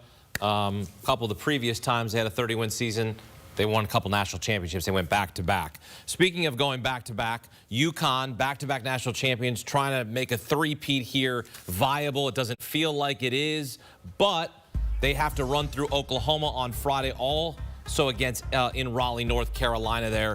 UConn, the 8 seed, Oklahoma, the 9 seed. I'm going to go ahead because I'm drinking that Connecticut water. I'm moving UConn on here, but I'm not moving them on past Florida. Matt, what are you doing? Well, you know, it's funny when Dan Hurley was walking out of the Garden on Saturday after the Big East semifinal loss, I was saying, you don't want, this game's in Raleigh, right? Yep. I was like, you don't want Raleigh. Why don't I want Raleigh? Well, Duke's going to be in Raleigh. Oh, yeah, I don't want Raleigh. Well, he's in Raleigh. It's not Duke, but it is Florida. It's going to be a difficult matchup there. I'm going to take UConn in the spot. Head-to-head, player-to-player. Jeremiah Fears for Oklahoma is dynamite. He's an all-offensive kind of player, but he's an NBA-level talent. On the other side, you've, of course, got Liam McNeely, a different kind of player altogether for UConn. This will be an offensive game. I do think the winning team is going to crack 80 points. Both these teams have had some issues on the defensive side. And I also think with how volatile these 2 teams are, we could get a good one. But if you told me that the winning side here wound up winning by 12, 13 points because it got away from them late, I completely believe it. I refuse to believe that a team coached by Dan Hurley coming off back-to-back national championships is going to walk into the NCAA tournament and promptly lose immediately. I don't think that'll happen. Give me the Huskies to win. I agree. I just can't see them losing. Now, this spread is odd. I would take UConn on the money line here. We got to lay 4.5 with them. Oklahoma is like this. Yes. Yes, no more conference play. Talk about choose your own adventures. This is a team that was like, whoa, are they really for real? And they've gotten the conference, and they were like, whoa, they're not even going to make the tournament. So they're just probably thrilled to just get out of conference play.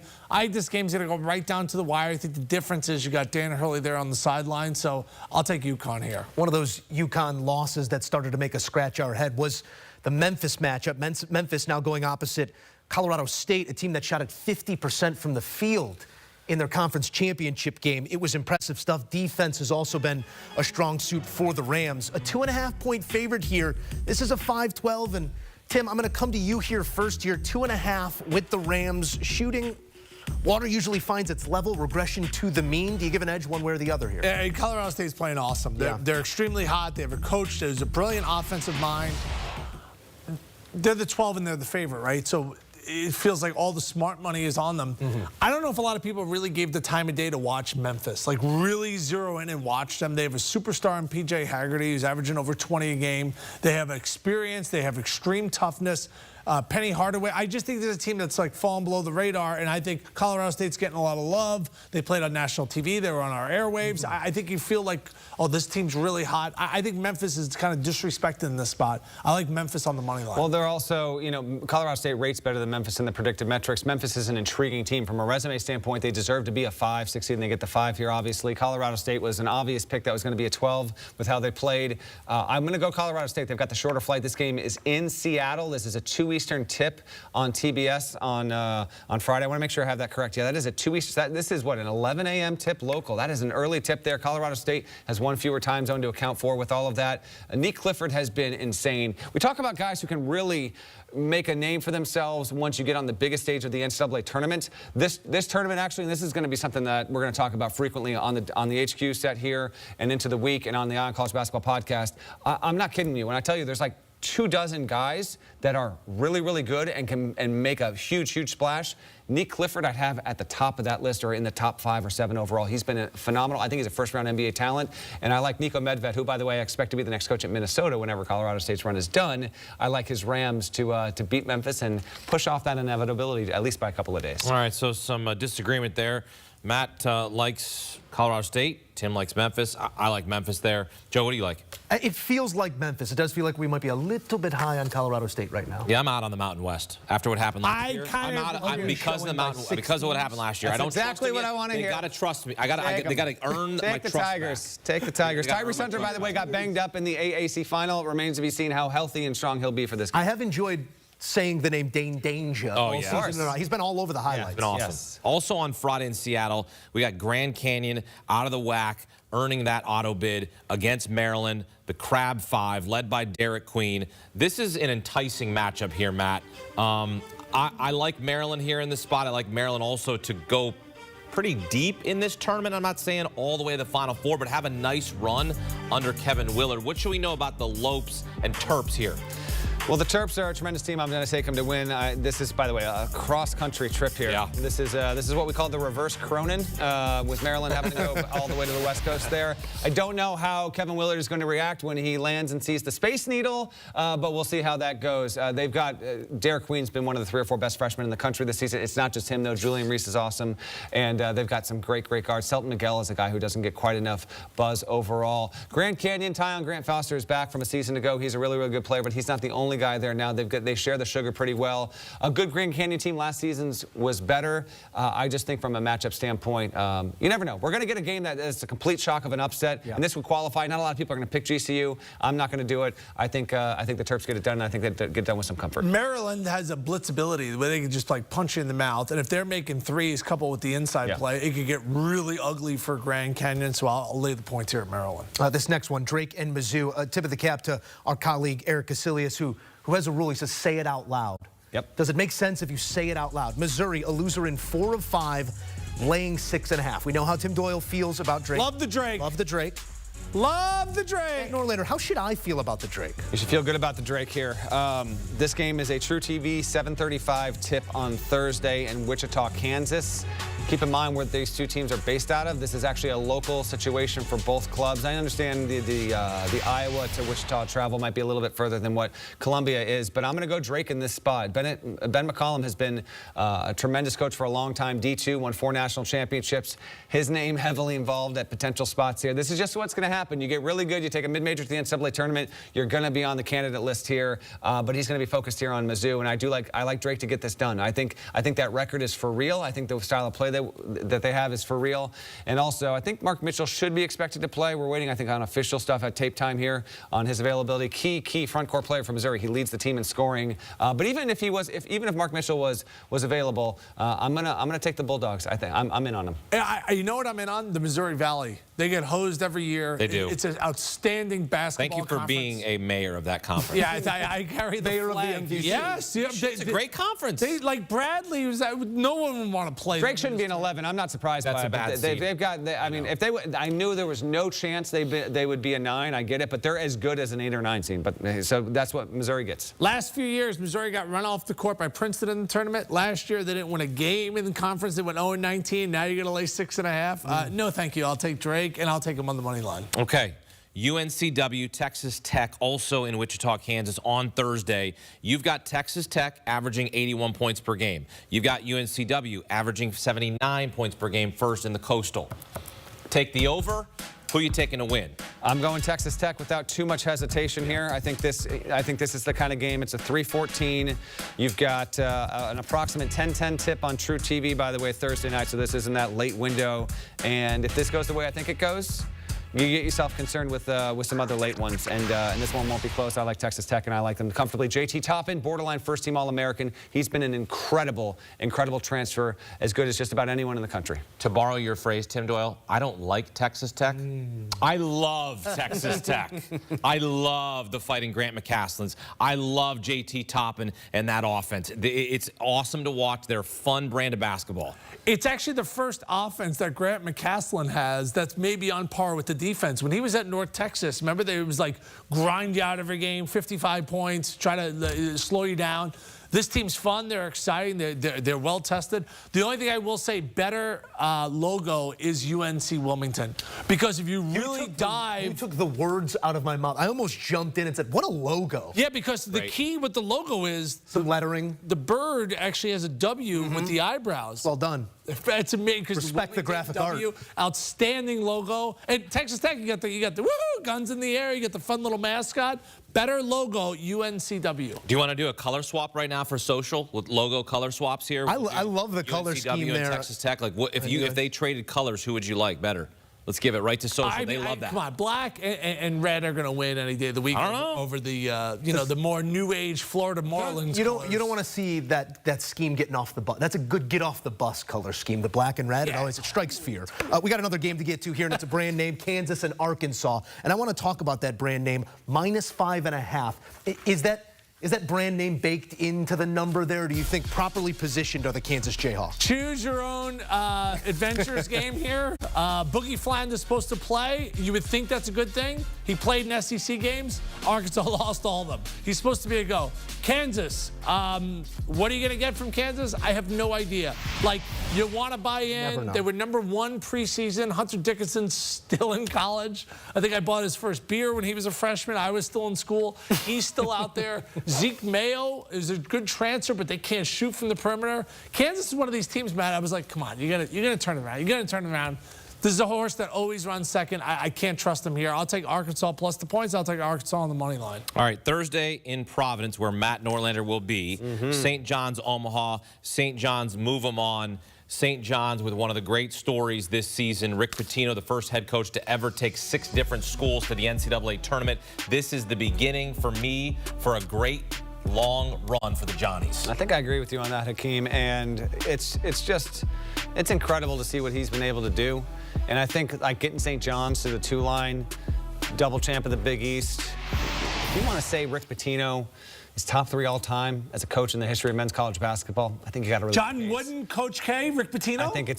I'd go K1, Wooden 2, Pitino 3. Yeah, without a doubt. Rick Pitino over Bob Knight. Yes, yes, and I don't think that is actually all that close. Yeah, Rick Pitino over Bob Knight. Just in terms of everything that comes with it, yeah, Rick Pitino. He's just done an amazing job. It's an incredible story. I think that St. John's might be the best story in college basketball heading into the NCAA tournament. I've got St. John's playing Kansas, that Kansas-Arkansas game. I'll be there. That's a 7 o'clock tip on CBS on Thursday night. Rick Pitino and St. John's are New York's team. They play some bully ball, and if you can't make a bucket, Tim, he'll find another guy to make a bucket. I know. He'll find another guy. St. John's. Matt, do you know what my stats were there? I was a 30-30-30 guy. If we're up by 30 or down by 30, I got in for like 30 seconds. Love it. Better than me. The West, the region of doom, or the region of whatever you want to call it, or the group of death, or whatever you want to call it. We're going to head to the East. The Legion of Doom, that's The Hall of Fame region, by the way. Hurley, Yes. Self, Round robin Patino, play. Calipari. It's the Hall of Fame region. That's what it is. It is. You're absolutely right. The East region, Duke resides. When should Cooper Flag play? Next on CBS Sports HQ.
Breaking news in a CBS Sports HQ where the 4 #1 seeds in the women's NCAA tournament have been released. It's UCLA, South Carolina, Texas, and USC. After beating crosstown rivals in the Big Ten championship game, UCLA is your top overall seed. It's the first #1 seed in program history for the Bruins.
Crowning a Big Ten champion on CBS. Michigan coming off its thrilling last-second win over Maryland, looking to win the conference in Dusty May's first season.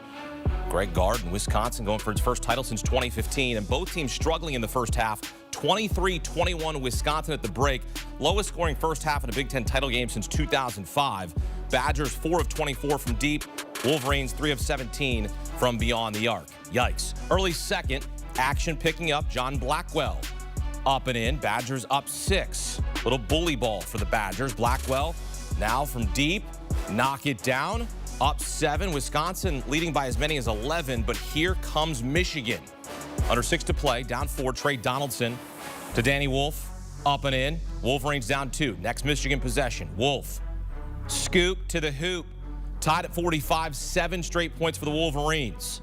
Under 5 minutes left.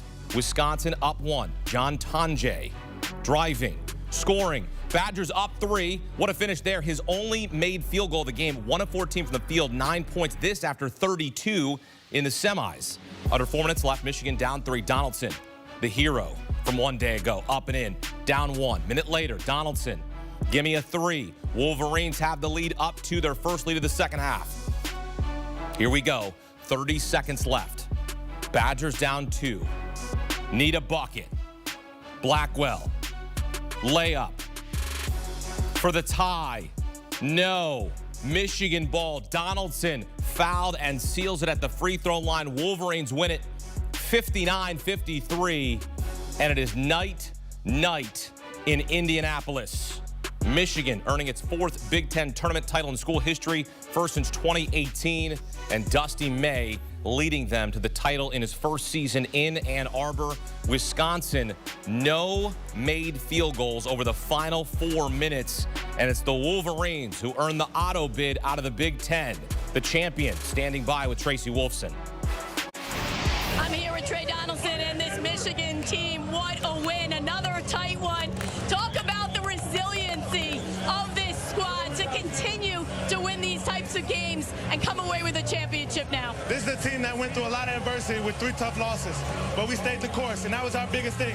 And we came together to accomplish one goal, and that was to win championships. That's what we all came here for.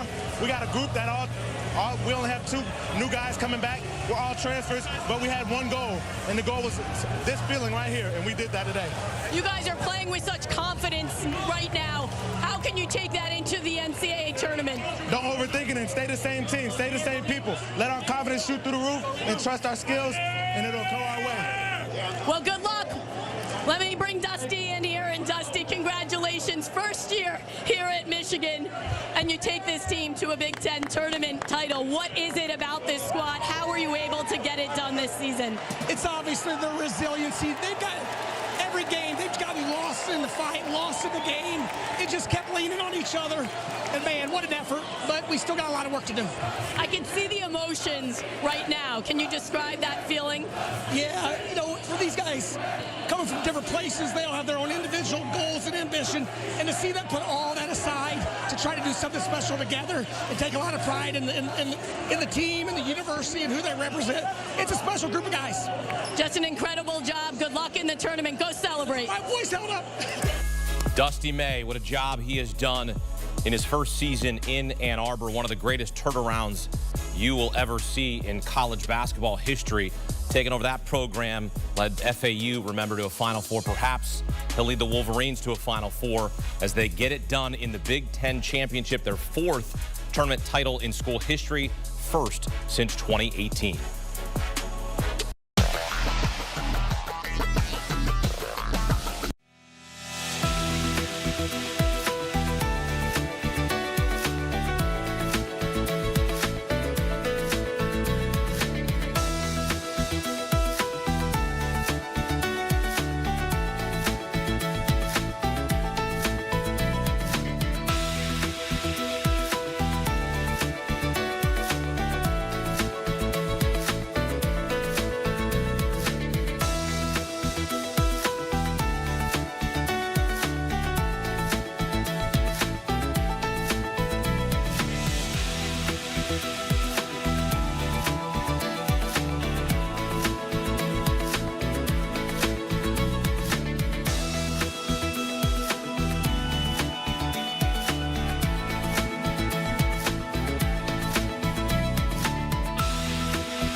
breaking news to bring to you. CBS Sports HQ gives you a snapshot of all the sports that matter to you. Big news coming out of the NFL. A lot of movement in the rankings this week. With highlights. What a finish at the final round of play. And in-depth analysis. Can they three-peat? Tony Romo joins the conversation. What can you say about this game? When you need your sports in a snap. We're bringing you that breaking news right here on HQ. Find it on CBS Sports HQ. Streaming free anywhere you are. The world of sports never sleeps, and neither do we. Welcome to CBS Sports HQ Morning Buzz, Monday through Friday at 9 a.m. Eastern Time. You can catch up on the latest storylines and highlights with expert analysis to get you dialed in. So grab your coffee and kickstart your day off right. With Morning Buzz only on CBS Sports HQ.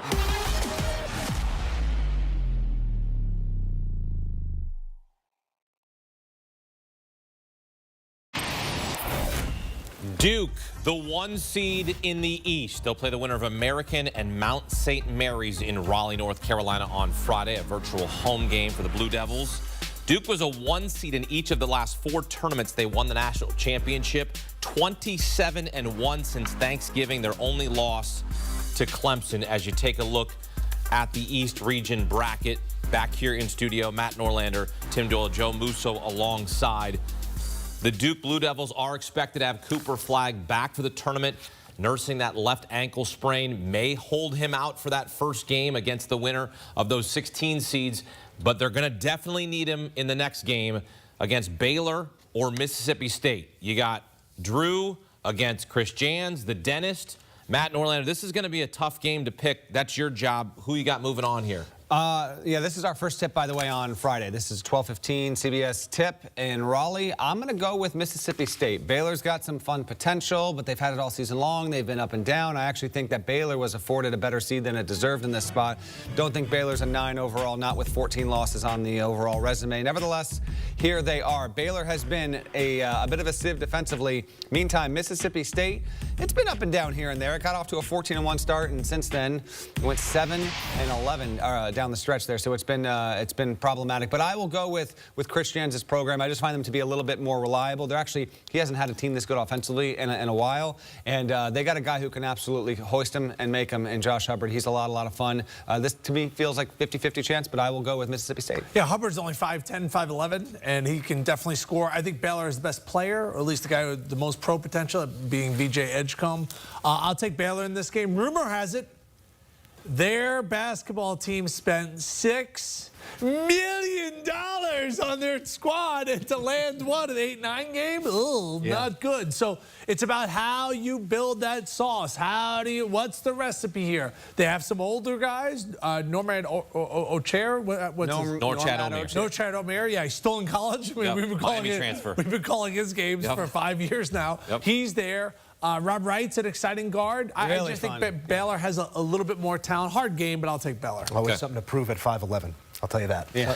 Oregon and Liberty, our next matchup here. Oregon laying 6.5. Dana Altman, 7-0 in the round of 64, Matt Norlander. We talk about, what that's worth and the pedigree of a head coach. Different teams, different players, different places. But when you look at a 6.5-point favorite, Oregon over Liberty, what's inspired inside you? Well, I'm gonna take Oregon here, but I'm not ultra confident. I think this is going to be the least discussed potential 12/5. Oregon won a bunch of games against a lot of good teams. They came into this overall, doing well in quad one. Oregon finished, heading into the NCAA tournament with what? They had 8 quad one wins. They did well for themselves. Liberty ranks 5th in the country, 39.5% from 3-point range. This is top 70 team in the metrics. Richie McKay's got a nice group for himself. I will go Oregon. They've got a guy named Jackson Shellstad who loves the big moment. He has hit a number of huge long-range three-pointers to either tie or win games in his 2 years with the Ducks. I will go with the Ducks here, but I do think this has really healthy potential to be a tight game late. I will go with the more experienced team. Wow, I feel like a hedge. You feel like that was like an emotional hedge? I'm taking the Ducks. That was an emotional hedge. I like Liberty here. By the way, won CUSA comfortably, but in non-conference. And I get it. Teams change throughout the year. They beat Kansas State, who, spent a lot of money in the portal. Yeah. They also beat McNeese State, who didn't lose too many games, 19-1 in the Southland. I love Talon Peter. Only averages 22 minutes a game, and in those 22 minutes, Nearly 14 points a game. He was 7 of 7. He had 20 points off the bench against Jacksonville State in the championship game. Liberty, Liberty, Liberty, Liberty, plus the points. All right, another upset special coming here. Akron, Arizona, Seattle, Friday evening at 7:35 on True TV. John Gross, Tommy Lloyd. This always feels like the Mid-American Conference always gets a Pac-12 team. Arizona no longer the Pac-12 because that conference is no longer existing. It is the Pac-2. They'll be back. But, and I hope that it does come back because it's one of the great conferences in all of college sports. But this always feels like the matchup, a MAC team against a team. Oh, they're disrespected here, the MAC. This is disrespect. Yes. Get after them, the Zips. Or do you like Caleb Love? It's going to be tough to bottle him up. Akron has one loss since we got to 2025. It was a road game against Ohio, but other than that, they've been on fire. John Gross's team gets up and down the floor. They really want to run here. And Tommy Lloyd, in the way he goes, I like this one. I don't know what the over/under is, but I do think that I think Arizona's got a chance to hit 90 points in this game. I will take the Wildcats. I don't think they get tripped up, but you face a team that's won this much over the course of the past 2+ months. You know, there's no doubt about it that Akron will play without abandon. They've got a really good shot there in the tournament in back-to-back seasons, and a quality team out of the MAC. I will go with Arizona. It's not just Caleb Love. Henry Visar has come on. He's a big international player, has been really, really good. And if KJ Lewis can help, roam the perimeter and be a lockdown defender, I like Arizona to get the job done. One of the largest totals in the first round, 166.5. Yeah, because Arizona can score 100. Yep. And then Arizona could lose. 2 years ago, they lost to Princeton when they were a 2 seed. Yeah. I like Akron here. Johnny Gross, 17-1 this year in the MAC. He dominates in the MAC. They've won 7 straight games. They have a hard time scheduling. He did the best he could. He played Yale. They won the Ivy. He played St. Mary's. They won the regular season WCC. He played Omaha. They ended up winning the Summit Conference. He tries. Nobody wants to play them. He's got Johnson and Johnson in the backcourt. Tavari, I got a chance to see him play as a high school player. They have a legit backcourt. I think they can win this game. I'm actually taking Akron to win this game, and I'm going to take them plus the points. Okay. All right, next up, BYU hates to see an 11 seed come in. That was the case a year ago. Duquesne dispelling them. This time, it's going to be VCU trying to do that. BYU just 2.5 points of confidence, Matt Norlander. How much confidence do you have? I'm going BYU. I think BYU is a really, could be a trendy team to go deep here. They've got a freshman named Yegor Demon, who's could well be a top 10 pick, really good floor distributor. Richie Saunders is really the guy that makes it go for BYU, shooting 43.3% from three-point range. He's been tremendous. Him alongside Dallin Hall. There's, Kevin Young spent a long time in the NBA, former Phoenix Suns assistant, and they've quickly adapted here. VCU is a good team. Ryan Odom's got himself a good squad as well, led by Max Shulga, who's been terrific. This game is an awesome 6-11, and we have this across the board in this tournament. There are so many really, really great matchups, but BYU, VCU, I think could be among the best first-round games we have. I will go with the Cougars to beat the Rams. Yeah, I like VCU in this game. I like them on the money line. I like them plus the points. 4 times they played quad 1 games. Mm-hmm. They won 3 of them. They also returned their top 3 scorers from last year. Why is that important? Connectivity, continuity, chemistry, so hard to find. Jack Clark has been in college for technically 17 years. He's still there. Matt mentioned Shulga. He thought about going to Villanova, ends up staying there. Bama Seal's another guy that could score. I actually love VCU. I think VCU is very dangerous in that bracket. It's the Perry Ellis Award. We like to give it out. I mean, Jack Clark, 8 years? 7 years? He's been in college that long. Yeah. Thursday in Denver as well, Montana and Wisconsin. Look, you got the champions out of the Big Sky in Montana. Their coach was the coach of the year in the Big Sky, Greg Gard with Wisconsin. You saw what ended up in the Big Ten tournament. Feels like an easy move them on, that Montana's in the way, but how are you evaluating this 14 versus 3? Yeah, this is what I love about the tournament, because there are just every single season, every single year, we get, I'm not even counting the 1-16s and mostly the 2-15s. There's one of these 3-14s or 4-13s where we're just like, all right, let's move on or whatever. I don't know if this game will be that, but there is always a game that you look up, you're like, wait a second, what? The mid-major, they're tied, they're winning?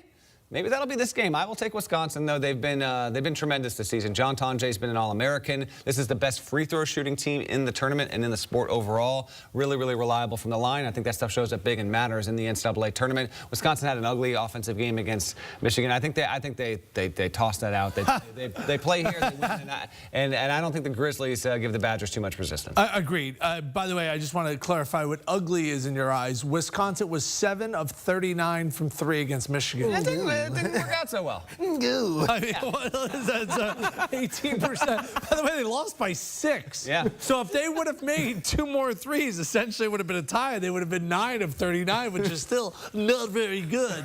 I don't know. Montana, you go back, they won the Big Sky, but every tournament team that they played non-conference, they got the doors blown off in this game.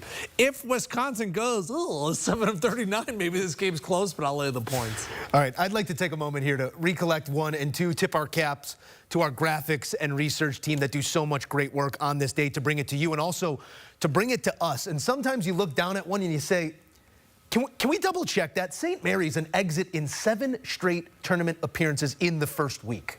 That first week, they don't see weekend number 2. That includes these last 3 in a row that they've made it to. Trying to buck that trend here. It's going to take a couple good efforts. First one coming against Vandy, a 4.5-point favorite. What's between those two, Matt? Yeah, this is a Friday matchup at 3:15 on True TV. St. Mary's has been extremely good all season. It won 2 out of 3 against Gonzaga. And listen, Randy Benton's done an incredible job. They've got a good post presence down low. Mitchell Saxon, and he defines the word hoss. Very much looking forward to seeing him go. And then they've got a point guard, Augustus Marshall-Leonis, who is very underrated for what he does with this team here. I think Vandy is the exact kind of matchup that St. Mary's might have been looking for. The Gales, top 10 in adjusted defensive efficiency. They're really rugged. They don't shoot the 3 that well. I don't know if that's going to matter against Vandy. Vandy even being in the tournament year 1 under Mark Byington ahead of the pace. And, they could well win the game. But to me, this is a 7-10 matchup on paper. But if you really were to look at each team and its overall abilities, I think St. Mary's is on the level of a 5, and I think Vandy's closer to, say, a 12 overall. I like the Gales to get it done. What say you, Tim? Yeah, I don't love laying points with St. Mary's because they're not explosive offensively. Very slow team. I saw them at the beginning of March, went out to Moraga. California, okay? Yeah. By the way, you didn't ask somebody on the ground there how to pronounce it? I drove around the school. It was legit a high school. And the gym that they play in is a legit a high school gym. And Augustus Marshall-Leonis, I had to learn that because I was doing the game. I had to interview him after the game. Pronunciation. Thank you. And by the way, he gave me the elevator look after the game. I walked up to interview him, and he went like this. Like head-to-toe checkout. No, it's a head-to-toe checkout. Yeah, and he went, wow. He goes, you're tall. Okay. I said, yeah, I used to play. Game recognized. Yeah, he goes, yeah, he sized me up, the guy. I go, yeah, I used to play. He goes, hey, you're tall. I said, thank you. I lie about my height like Musso did before. I think he threw out 5'11". I think that 6'1" in your program. Yeah, I don't know about that. With the hair, maybe if we're heading down on top. I think St. Mary's. If I had to lay points, I was 3.5. It's 4.5. I bet St. Mary's on the money line. They're hard to watch on offense at times, but they're super, super physical, and they have a style. They have a culture. All right. Also Friday in Cleveland, which is near and dear to my heart, which is where I grew up. Alabama and Robert Morris. Robert Morris comes in hot. They've won 10 in a row. Alabama struggling as of late. Nate Oates questioning his team's toughness, their effort. This is a move them on game here for Alabama. But the question here is a team that was in a Final Four last year. How deep can they get this year? They can get out of this region. I think they can.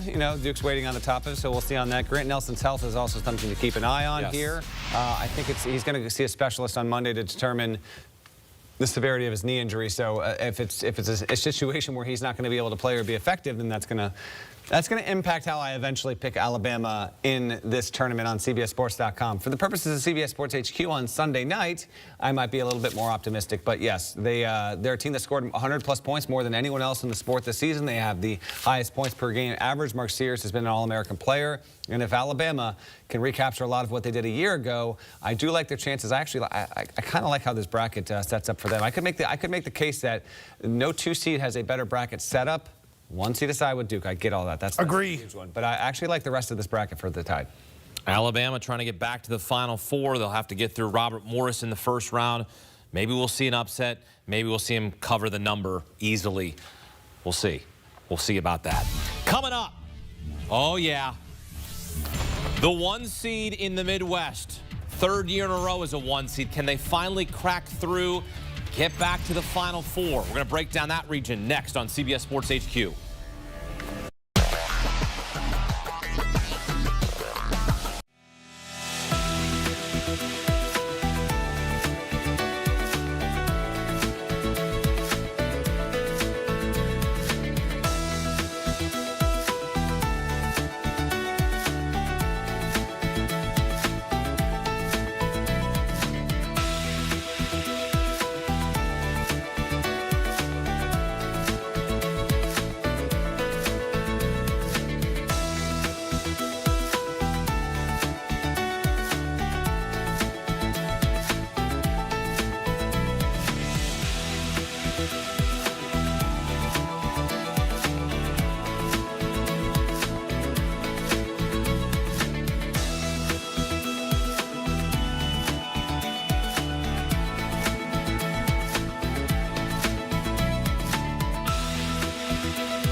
Eight tips remaining to talk, and our last box to check here in our game-by-game assessment, the Midwest, where Houston is your top overall seed. 6 Final Fours for the Cougs, the most by a team without a title. But could that change in just a few weeks' time? Matt Norlander, Hakeem Dermish, Tim Doyle, and Joe Musso here to assess all of it. And this is, again, move them over, ask questions in that next matchup. But Houston taking on SIU Edwardsville as a 28.5-point favorite. So, Tim Doyle, to that, I lob you all those points.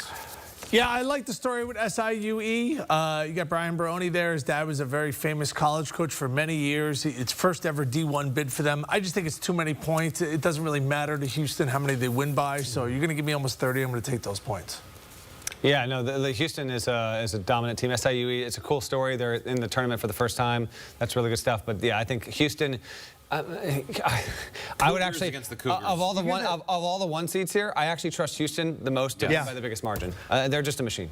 All right, so it's Cougars against the Cougars, and the next round it's the Bulldogs against the Bulldogs. Yeah. Who do you like, Gonzaga or Georgia? All right, I'm going to take Gonzaga. I think the whole world's going to take Gonzaga here. Georgia's had a nice season. Georgia's got a player named Asa Newell.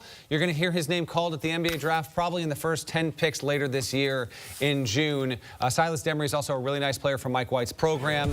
They've been waiting to break on through. Georgia, you know, historically as a program doesn't have a lot of success in the NCAA tournament, even getting to the tournament. Gonzaga, why is Gonzaga this low? Well, it's lacked the resume heft, but what's fascinating about Gonzaga is it is a top 10 team across the board in predictive metrics. So this is actually, as we do this real time, I don't even know the number. How about this? 6.5. I was going to guess the number, Doyle. Was it 6.5? No, I actually was going to go like 8. Okay. All right, close. It's 6.5. I will take. Is the number 6.5, by the way? I will take Gonzaga to win. Ryan Nembhard leads the nation in assists. Graham Ike is an absolute beast down low. I'm actually interested to see the Newell versus Ike and if they go head-to-head. But I'll go Gonzaga here, and in the process, Gonzaga versus Houston is a top 10 KenPom game. Whoa. Relax. They got to beat Georgia first. They got to beat Georgia, but I'm making the pick, Tim. Best chant at a high school game, overrated. Really? That's the best one? I think it is. Let's start the buses. Okay, is your favorite ice cream flavor? I think Airball is an amazing one, okay? So I think Gonzaga is highly overrated. Actually, they made a massive change to their starting lineup in the WCC final game. They sat Ben Gregg, who started every game, and they started Braden Huff. The only reason I know this is because I live next door to Braden Huff. He ended up having 18 points in the championship game, and he was a star player for Gonzaga. I think Gonzaga is completely overrated. I think that they can score points. I think they're extremely suspect on defense. I think they have a hard time guarding the pick and roll. I don't want to call them soft, but I think they're soft. I have a lot of questions about Gonzaga here, and I think you're paying an absolute premium for Mark Few and the brand and the success they've had in March. 9 straight Sweet 16s for Gonzaga is the third longest streak in history, and now by getting in the 8-9 game, that's obviously in jeopardy here. If Gonzaga can keep this going, it will be phenomenal because Houston is such a beast. I think this game should be like pick 'em. I cannot believe I'm getting 6.5 with Georgia. All right, let's keep it rolling here. McNeese and Clemson, our next one up. I feel like, Tim, when we assess these regions from 30,000 feet, you really lean into all those 12-5s. You sort of lean towards the 12s a couple of times, teased for, but Clemson is a team, Matt, that can put the ball in the cup. They have some quality wins to their name. When you size these two up against one another, what do you see? You know, McNeese is a quality team. I actually think this team this season a little bit of a step down from last season's team, which was a trendy pick in the first round. Couldn't get it done. Played Gonzaga, actually, if I remember correctly, last year in the first round. Clemson's really, really good, folks. Clemson is really good. I agree with that. Clemson is a quality team. They've got one of their guards, Dylan Hunter, is out for the year with the hand thing now. But Chase Hunter's the best player on the team. Jaden Zachary is an incredible defender as well. Ian Shefflin is he's like a vintage, really, really good college basketball player that knows the kind of play to make at the exact right time, and he's tougher than you think he is, and a really good rebounder, and he's a real load to handle. I do like this one. I really thought decently about this one. I will go with Clemson, but I'm not high on the confidence meter. I like McNeese plus the points here. I think Clemson is playing their best basketball of the season. Obviously beat Duke during the conference season. Only a few teams could say that, but McNeese is 19-1 in their conference. They have Will Wade. They played Alabama down to the wire. They played Mississippi State down to the wire. They have an older, experienced team. I think they could easily win this game. You're going to give me 7.5 points. I will take all the points. All right, also on Thursday in Providence, where Matt Norlander will be, High Point out of the Big South, their first NCAA tournament appearance. Nice story there, taking on Purdue. This is a lot of muscle for the Boilermakers. I don't see this being an upset. What do you see? Well, High Point right now is a 29-5 team. Big record, gaudy record. Alan Huss has done a great job. Top 25 in offensive efficiency. They shoot it from 2 and 3. They don't turn it over. If they got a player named Kessa Giffa, who's a really good senior guard. Purdue has one of the 2-3 best guards in the country in Braden Smith. A lot of people resist that because it's Braden Smith and he's a smaller white point guard. Just telling you, he's been amazing. He gets doubted because of this. And he's got the beard. He's an incredible player. He looks like he's Amish. He's awesome. He's actually only behind Nembhard at Gonzaga in assists per game average, but if you watch the games, you see how much he affects it, impacts it. They've got Trey Kaufman-Renn, who's also a really good player. A lot of people are going to see this matchup a mid-major with a gaudy record. Purdue, you know, they had Edey, but he's gone. Like, I've seen this team get knocked out in the first round frequently by mid-majors. I think it's actually on the table, but I will go with Purdue to get this one done, and Kaufman-Renn to absolutely eat in this one. Yeah, if we want to talk about scoring the pill, I mean, there's few teams in the country that do it better than Kentucky. There are some holes in that arsenal. They're taking on a Troy team that just cruised through their conference tournament, Tim Doyle. 10.5, sort of in no man's land there. The blue blood laying all those points. I know when we're offering, you're picking them up, but is this a see where I Troy have Kentucky team going there? Yeah, I mean, you got them rolling. I have them going to the Final Four. An early scare, maybe? I'm riding the roller coaster. Mark Pope has not coached an NCAA tournament victory yet in his career. Lamont Butler is going to be the key for them. When he's really good, this team has sometimes 6 players averaging in double figures. They can spread the ball. They can shoot the 3. They've had some impressive wins this year.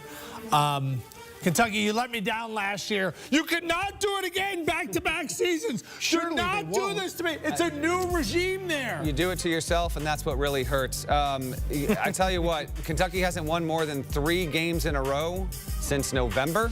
They're in a tough conference. I understand that. Some of that was not in the conference, though. It's a good team. They have beaten a lot of good teams this season. I may just be high on Kentucky as well, but in this game particularly, yeah, I got Kentucky moving along. I think this is a good matchup.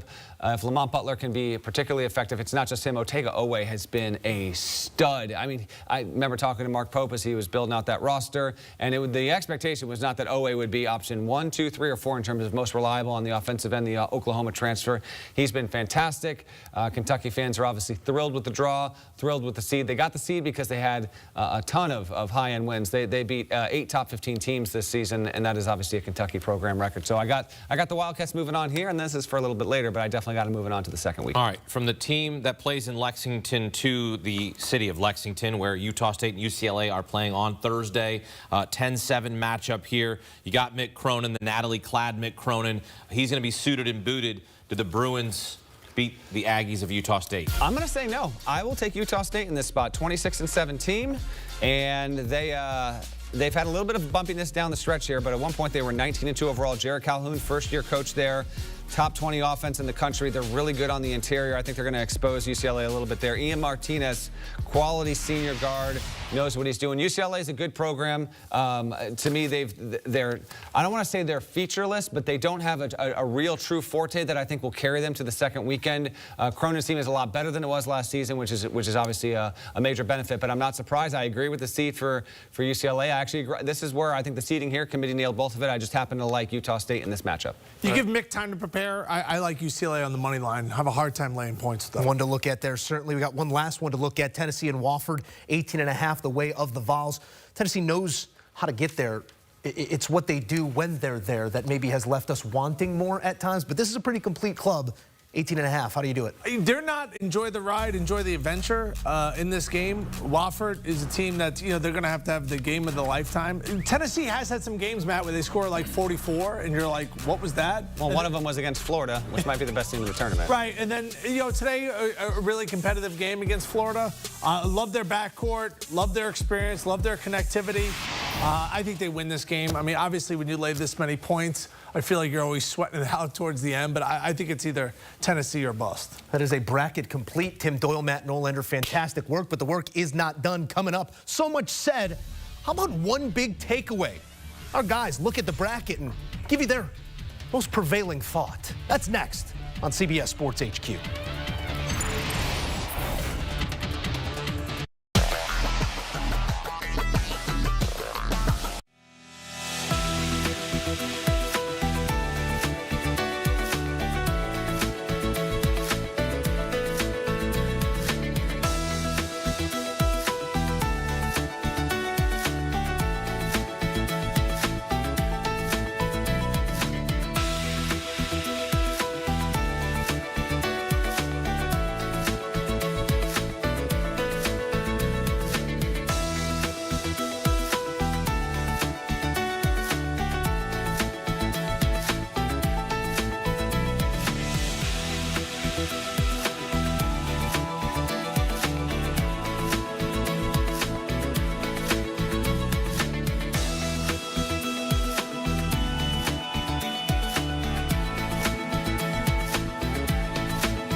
1 seed on the line in the SEC title game. Tennessee clashing with Florida. Gators chasing their first SEC tournament title since 2014.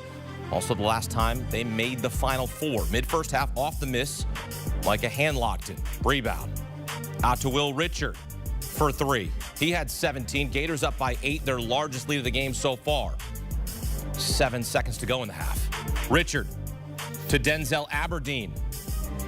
Shoot it. Shoot it. Aberdeen. Got it. Beats the first half buzz. Gators up 9 at the break, led by as many as 12 early on. Early second, Aberdeen to Elijah Martin. Slams it home. Gators by 13, but here come the Vols. Under 10 minutes to go. Tennessee down 10, not out of it. Jordan Gainey. Bucket. And the foul, down 7 after the made free throw. He finished with a game-high 24 off the bench. One of the best guys off the bench in college basketball. Just under 5 minutes to go. Florida up 9. Clayton to Thomas Houck. How you doing? For 3. Gators up 12. Part of an 8-0 run for the Gators. Chomp, chomp. 40 seconds to go. Houck to Martin. Dunks down the dagger. Go get it, young fella. Florida wins 86-77. Clinches the SEC title for the first time since 2014. The last time they made the Final Four, locking up a 1 seed in the big dance. 4th 30-win season in school history. They won the NCAA Tournament in 2 of those previous 3 seasons when they went back-to-back in 06 and 07. Perhaps another banner coming in Gainesville.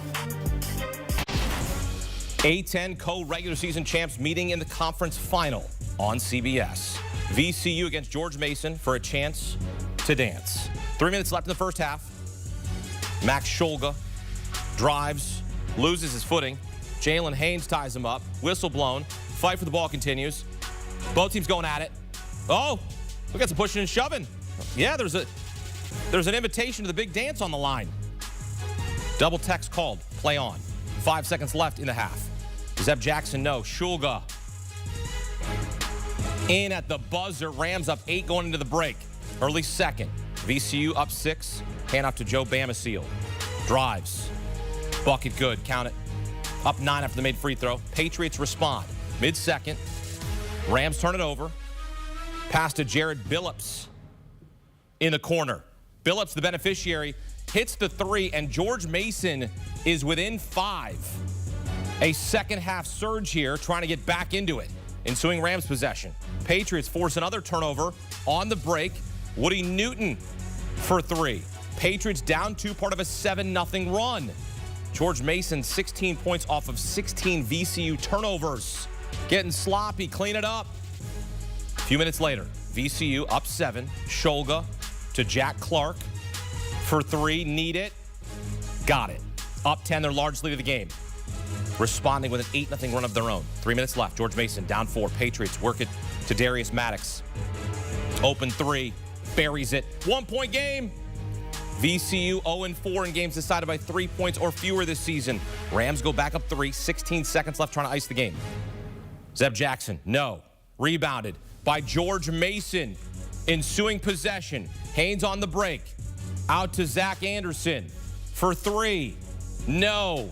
In and out. Rebounded by VCU. Fouled right away. And VCU hangs on to win it 68-63.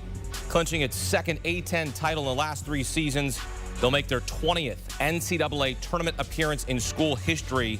One of the best when they went from the first 4 to the Final Four in 2011. An epic run. George Mason went 6 for 26 on layup attempts in this game. Missed 14 straight at one point. VCU on to the NCAA tournament. AJ Ross with Ryan Odom. A-10 tournament champions, A-10 regular season champions, and now you're going dancing. I know. How special is this for you and this group? I'm just so happy for these kids. It started on this day last year. Their commitment, first off, to stay, all right, at VCU, and then to put in the work, just to have a chance to have this moment. And I'm so proud of them. I'm speechless, honestly. You had said that you feel this is a conference that often gets overlooked or doesn't get the respect it deserves. What else do you have to say about the toughness, not only of this team, but how they've been, iron sharpens iron as you go forward in March? Yeah, I mean, we're certainly fortunate we're getting the automatic, but we just played a team that deserves to be in there. George Mason's really, really well coached. They gave us everything we could handle, and they're not the only ones in this conference that can play. That's what's frustrating when we hear it sometimes, but it is what it is. We just have to, keep working and do our best. Talk a little bit more about the heart of this team, Max Scholga, Joe Bamisil, their leadership on this team and what it has meant. Yeah, Joe, I was so proud of Joe. He hasn't had his best tournament. Max really hasn't had his best tournament, but they just stayed with it, and they all made plays. Max's shot on the switch up here was tremendous. Him trusting Luke on that one on the baseline was huge. We just found a way to get it done. Congratulations, Coach. Oh, thanks. VCU Rams feeling good. Up to 28 wins this season, their most in any season since 2011-2012. That was their third year under Shaka Smart, now under Ryan Odom, and leading the Rams into the big dance.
one, let's go. Ashley, did you know We Need to Talk is going into its 10th season, and we are bringing a digital show every single week. So we're going to highlight women in sports, whether you're playing, whether you're commentating, whether you're working behind the scenes. I'm looking forward to us having the platform to lead the charge in that. I'm so excited to talk with you every single week on We Need to Talk now. Because everyone's in for a treat. It's going to be fun. The sports world never sleeps. And neither do we. Catch up with Brandon and Zach on the Morning Buzz Monday through Friday at 9 a.m. Eastern Time on CBS Sports HQ. The Morning Buzz brings you the latest storylines and highlights with expert analysis to get you dialed in. So grab your coffee and kickstart your day off right with the Morning Buzz only on CBS Sports HQ.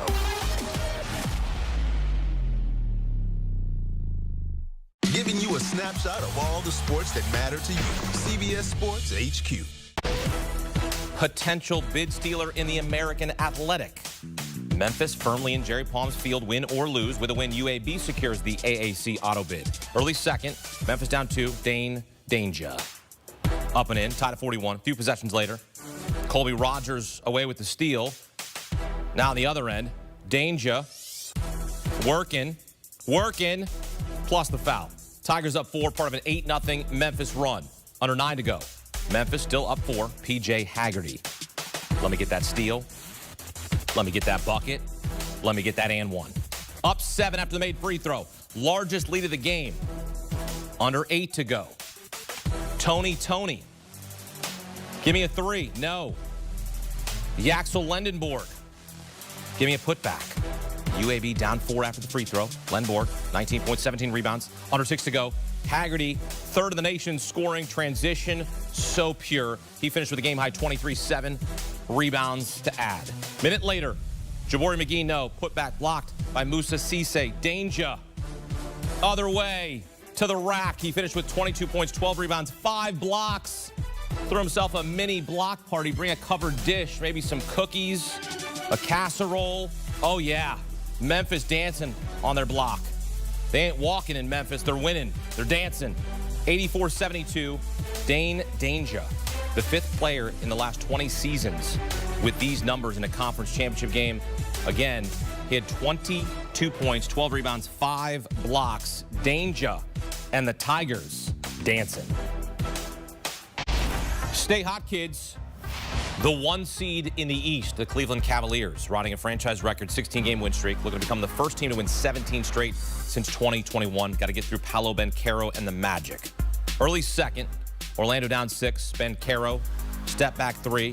Coming off a 43-point, 10-rebound performance. He's feeling it, down 3. First half, he had 12.6 rebounds, 4 assists. 2 minutes left in the half. Corey Joseph, layup attempt. Get it out! Get it out, says Jared Allen. Spikes it. Love that. Less than a minute later, Allen throwing it down. Get out of my way. He finished with 20 points, 12 rebounds. Hashtag let him know. Final seconds of the half. Cavs up by 10. Donovan Mitchell to DeAndre Hunter for 3. And beats the Buzz. Up 13 going into the break. Largely the game, but Orlando not backing down. They're a good ball club. Franz Wagner. 22 in this one. Down 2, clawing their way back. Early 4th. Cavs only up by 5. Donovan Mitchell. Driving, scoring. Oh, rocking the rim, 2-handed jam. Cavs by 7.